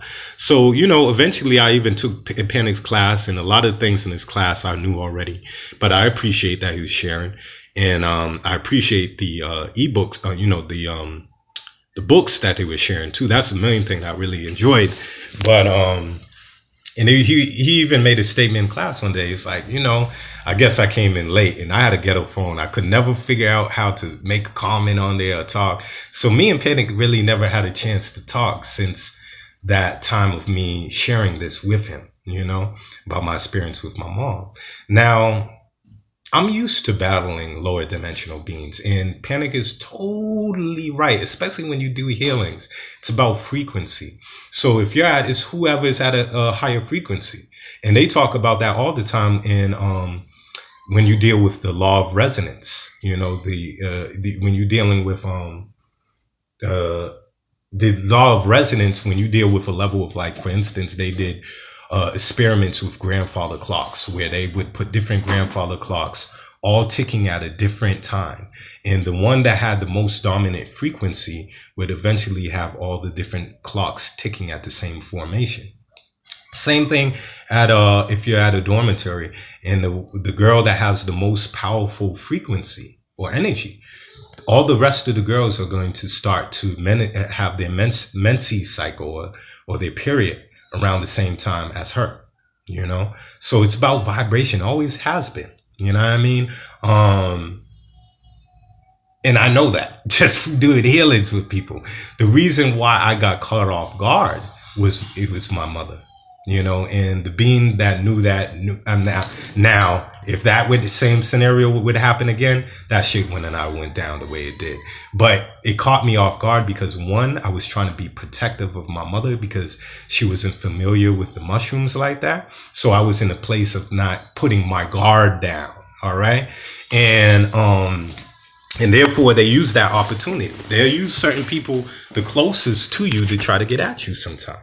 You know, there's times when I was on journeys, I seen entities try to jump into my daughter and stuff, man. And this shit is real, yo. You know what I mean? So, yeah, it's real. You know what I mean? So I wouldn't not get caught off guard like that. But also, it's different ways to look at these things. Now, as I sat back and I did my own examination of that experience, I realized that also that was an initiation. That was initiation, y'all. You know, initiation by why am I saying that? Because if you look at shamanism, right? Here's a good book, real good book. This book right here. Get you this book if you can, if you're interested in the subject of shamanism. It's called The Wounded Healer. The Wounded Healer Shaman by Joanne Halifax. All right. Very good book. Now, what they talk about in this book, and this was relate to what I'm saying as initiation from that experience, is that, first of all, most shamans, usually when you talk to a person about shamanism or whatever, they are born shamans. They're not, this is something that they don't study or get an initiation from someone. And usually these shamans were very sick children. And they talk about this in the book. Usually very sick children. And the sickness was an initiation. All right. A lot of the shamans spend their time in the lower astral realms. You know, a lot of shamans dealing with so-called demonic entities a lot, or the spirit of even disease a lot. All right. Because everything is a frequency, even disease or illness, you know. That's why there was a study out how that you could use sound therapy, certain frequencies, to literally destroy cancer. All right. I forget the actual doctor that was doing these experiments, but it's real. They showed it under the microscope, all that. And what's interesting is that when you talk about the shamans and when you talk about how they must familiarize themselves with these lower entities, because when they familiarize themselves, when they get sick, when they introduce themselves to when the spirit of disease or the spirit of depression or the spirit of anger or whatever introduce themselves to the shaman, they battle with those things. They get a very good understanding of what these things are. So when they do encounter a client or someone they're working with, they could sniff that particular spirit out or that particular frequency out. You know what I mean? So it was initiation for me. You know what I mean? It was an initiation for me to get familiar with these particular energies. You know what I mean? Everything that seems negative is not always negative, you know, and especially when you go to the higher frequencies of the all, you understand it's all a divine plan, you know? And then especially with that bufo, especially when I came down from that, it's like only thing that came through my head was like, everything's gonna be all right. It's gonna be all right, from like Kendrick Lamar. And it is, man. This shit is a illusion, my friend. Very much so, you know? So, and it's funny because the guy that did the bufo before me, it was this Asian guy. And people asked him, well, how was your experience? He's like, I don't remember anything. He says, the only thing I remember was smoking it and then waking up from it, you know? And I agree with Panic on that. There's a lot of people that take these psychedelics or these ethogens and they don't know how to communicate their experience. Or sometimes the experience of the download is so much that they can't, their vessel can't handle that. They don't have enough energy to maintain that. That's where the Qigong and all that comes in. You're cultivating that life force so you can be able to have these complete downloads. You know, when I was taking a bufo, like Brother Hank and them, they were looking at me like, who the fuck is this nigga? Because when I took it, I was totally, some people was like, oh, you merge and you totally are gone. I was merged, but I was still conscious of myself. So I was up there still in the ceremony trying to go through my pocket to find a tissue to blow my nose, because that rappy, when you take that sacred tobacco, it cleans you out and you start, blowing your nose and everything. So I'm going there. I don't like to be all looking all sloppy. So I'm like going in my pocket, like while traveling and becoming God, they blow my nose. You know what I mean? Giving niggas thumbs up and shit while I'm on the bufo. You know what I mean? And then what really blowed people's mind is I started doing the complete chant, the sacred chant that the shaman was doing with us and with me. I knew the whole thing. So these two white boys that drove me back to the station, and I was in New York, they driving me back to Chinatown, Manhattan. They're in a car like, Dooley, do you remember what happened on your bufo experience? I was like, yeah, I remember everything. He's like, yeah? He's like, Dooley, you was chanting. He's like, you was doing this chant. Like, did you ever study? I was like, the chant? It's like, I ain't studying up, at least not this lifetime. You know what I mean? So I was like, so it's like, and I told them, I was like, when you become God, why do you have to study anything? You know all of it, So it's deep, it's very deep. I mean, like sometimes, in the whole thing with my mom's, with that whole thing, it's like if you're not aware, the thing is, like, when even sometimes where I tell people, like, you ain't gonna go down a shady type of alley. You see some people over there looking suspect. You ain't gonna go down there unless you want some type of conflict to go, or maybe curious of what might be the outcome or whatever. Who knows? It's all a teaching. But you can sometimes read energy and know where people coming from. In the case of my mom Dukes, when that happened, they choose, they choose to use her to get at me because she knew she was very close, and that was a vulnerable place for me. You know what I mean? My mom Dukes tried to kill us when we was kids, yo. I'm out having a joint with my moms, man. And she confronted, like, yo, I try to take y'all out. That's when the courts got involved, because I didn't want the demons to come to y'all, So we can't live in fear. And because my mom had a Kundalini, I think my mom, she was dealing with Kundalini yoga, and I believe she had a spontaneous Kundalini awakening when she didn't do the groundwork. I feel that might have contributed to her schizophrenia. That, and also my half sister's father used to beat her with baseball bats and shit. You know what I mean? So, there was a lot of things, even on that level, seeing it as an initiation as well, of looking at that trauma that some of things that I didn't even weren't conscious aware of because of the pain and kind of brushed under the rug.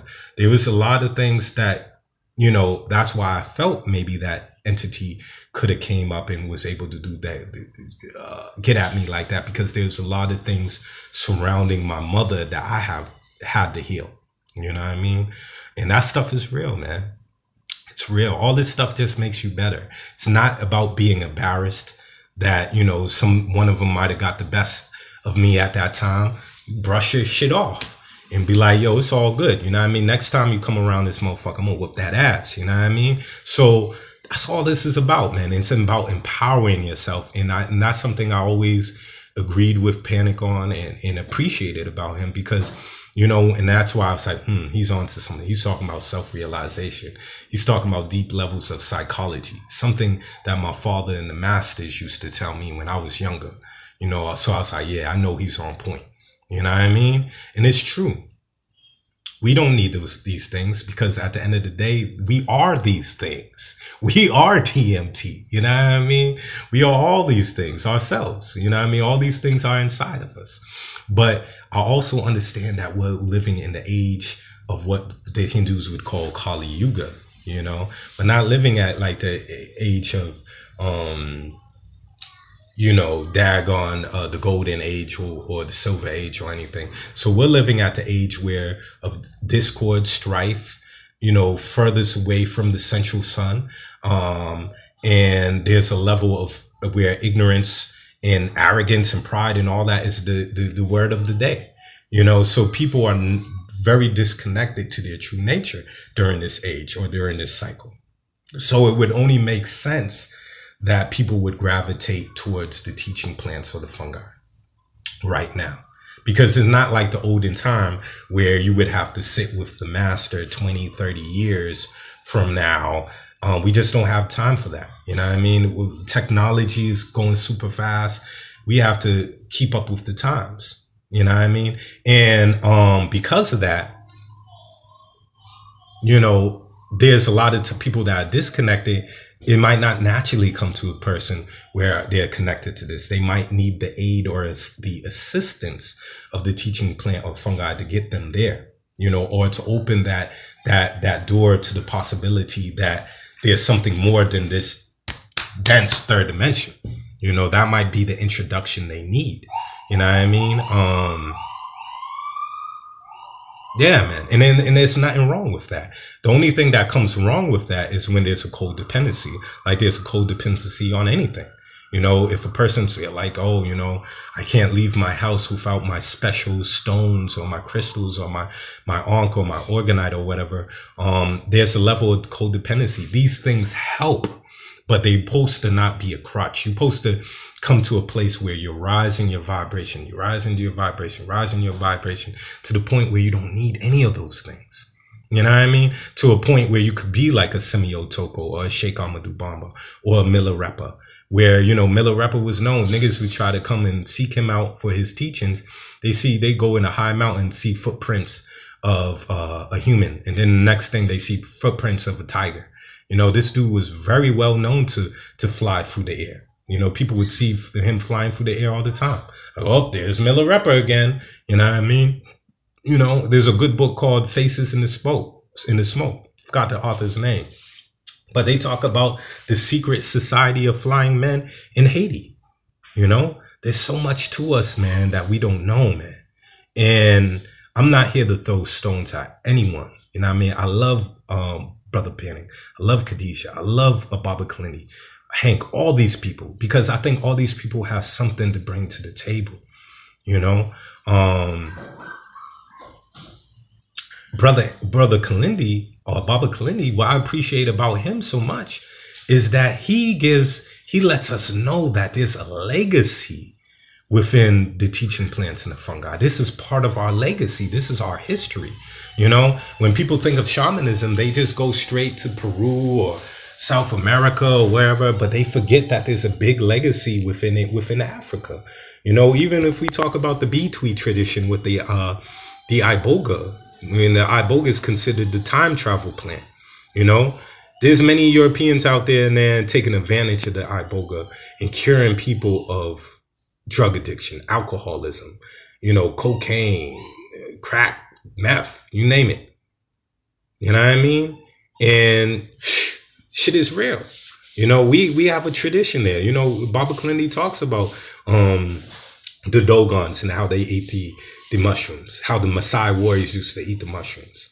You know what I mean? How even Harriet Tubman used to eat the mushrooms. You know what I mean? I remember Baba hit us over the head. It was like, yo, you know, Harriet Tubman was so successful in the Underground Railroad because she was a shaman. You know what I mean? She used to eat the mushrooms. And also when the slave catchers and the hounds were on trying to catch our ancestors, the so-called runaway slaves, Harriet Tubman was known to do a ritual where she would have everyone hold hands and they would chant a particular chant to get their frequency to a place where they was undetectable by the slave catchers and even the dogs. And you know how much a daggone dog, how sensitive, how strong their sense of nose is, greyhound or whatever. You know what I mean? They would bring their frequency up to the point where they would literally like disappear, where it was undetectable by the daggone slave catchers. Same thing with Geronimo, all of them. You know, they would utilize these shaman techniques, man, to be able to overcome their opposition. So this is what I'm talking about, man. I'm just here to clarify some things, man, and also understand that whatever, also I'm gonna end with, whatever works for you, be proud of that. And if it's working for you, then what's the problem? You know, if you're making strides and progression within your internal self and in your spiritual journey, there should not be no issue. You know what I mean? You know, that it works for you. You know what I mean? Just because Qigong works for me, I'm not telling everybody to jump on the bandwagon of Qigong. That might not be your thing. Just because I do combo or bufo or whatever, and these things are really helping me, hey man, it might not be for someone else, and that's okay. You know what I mean? People, you have to work. I feel just as many different people in the world that we have on this planet is different as many different paths, spiritual paths that you could have. With all these different personalities, that's as many different spiritual paths a person can go to. There's many ways to get to it, to the level of self-realization. You know, but don't get dogmatic. Don't get dogmatic in thinking that there's only one way. You know, there's never been just only one way. You know, but there's many things that can help and assist us. You know, just like I was saying, you know, the daggone Maharaji or whatever, you know what I mean? The guru to Ram Dass. The nigga took a whole bag of LSD and was like, what? You know, so there are some high masters out there that show and prove that they've got to that level, you know, and that's where we all need to get to. There's a lot of things, you know, even though I had that experience merging with everything, that was for so long. But now I'm back in my human body. And now I have to still deal with this reality. You know, the thing is, how do I integrate these things more and more into myself? When Bobby Hemmett's reader, sister, forget it. I feel so bad I can't remember her name right now. But she was telling me, she was blowing my mind about the certain magic she encountered in Nigeria and in different parts of the Caribbean stuff. They were talking about, she's literally talked about this one brother she knew that could take person could fire a gun and literally turn the bullets into water. I wanted to do backflips when I heard that from her. Queen Mother, that's her, Queen Mother. You know, kid called her Queen Mother, you know? And I wanted to do backflips. Because we talking about like police shooting us down and marching and all that, when we got this power within us, man. Dude turned the wallets and bullets. He's like, okay, shoot at me. She had what they call gun magic. Then she was telling me about the knife magic. Where this dude came up, cut her hand, had some special herbs, put it on her hand, rubbed it, cut was gone. Then she was their witness, said, had this guy put this special talisman on his belt, had a daggone machete, hit the dude's back with the machete 3 times. It's like, what? You know what I mean? Didn't even make one pierce a cut on him. Her daughter that was there, Queen Mother's daughter that was there, she's Christian, you know? She started freaking out, like, oh my God, that's some devil stuff. You know what I mean? The dude came over there, cut her hand with the knife. She's screaming, blood's going everywhere. Took the herb thing, put it on her hand, rubbed it. The cut, blood was gone. Then he said, now you go back to the church and tell them what I did. There's many, you have to understand, even when the transatlantic slave trade and all that, the first person, people, when these these so-called slave masters, first thing people they took out weren't the warriors, weren't all these. The first people they took out were the shamans, because they knew they were the ones that held power and were able to make real change. You know? So, again, man, I appreciate Brother Panic's video, because there was some good points that he said in there. And I think, like, when these things come up, this is good discussion, man. You know what I mean? I'm not here to throw shade or throw blows or anything, but let's learn from each other. You know, and I'm proud that that Panic and B.O.B. and Khadijah, all of them, that they took the ayahuasca and all that. I hope one day y'all could come down to Boston and do some ceremony with us. You know what I mean? Try the bufo. That's that shit, my nigga. You know what I mean? But yeah, man, these are tools. You know what I mean? Again, we are DMT. You know, and all those things are inside of us. You know, and big up to Kalindi, big up to brother Hank, all these people, because we all have different pieces to the puzzle. You know, and we all need to come together and learn from each other and grow. You know, and stay open with that heart chakra, man. Because when you start to get to these places of shedding and letting go the trauma and all that, you become a more happier person, and you become a more loving person.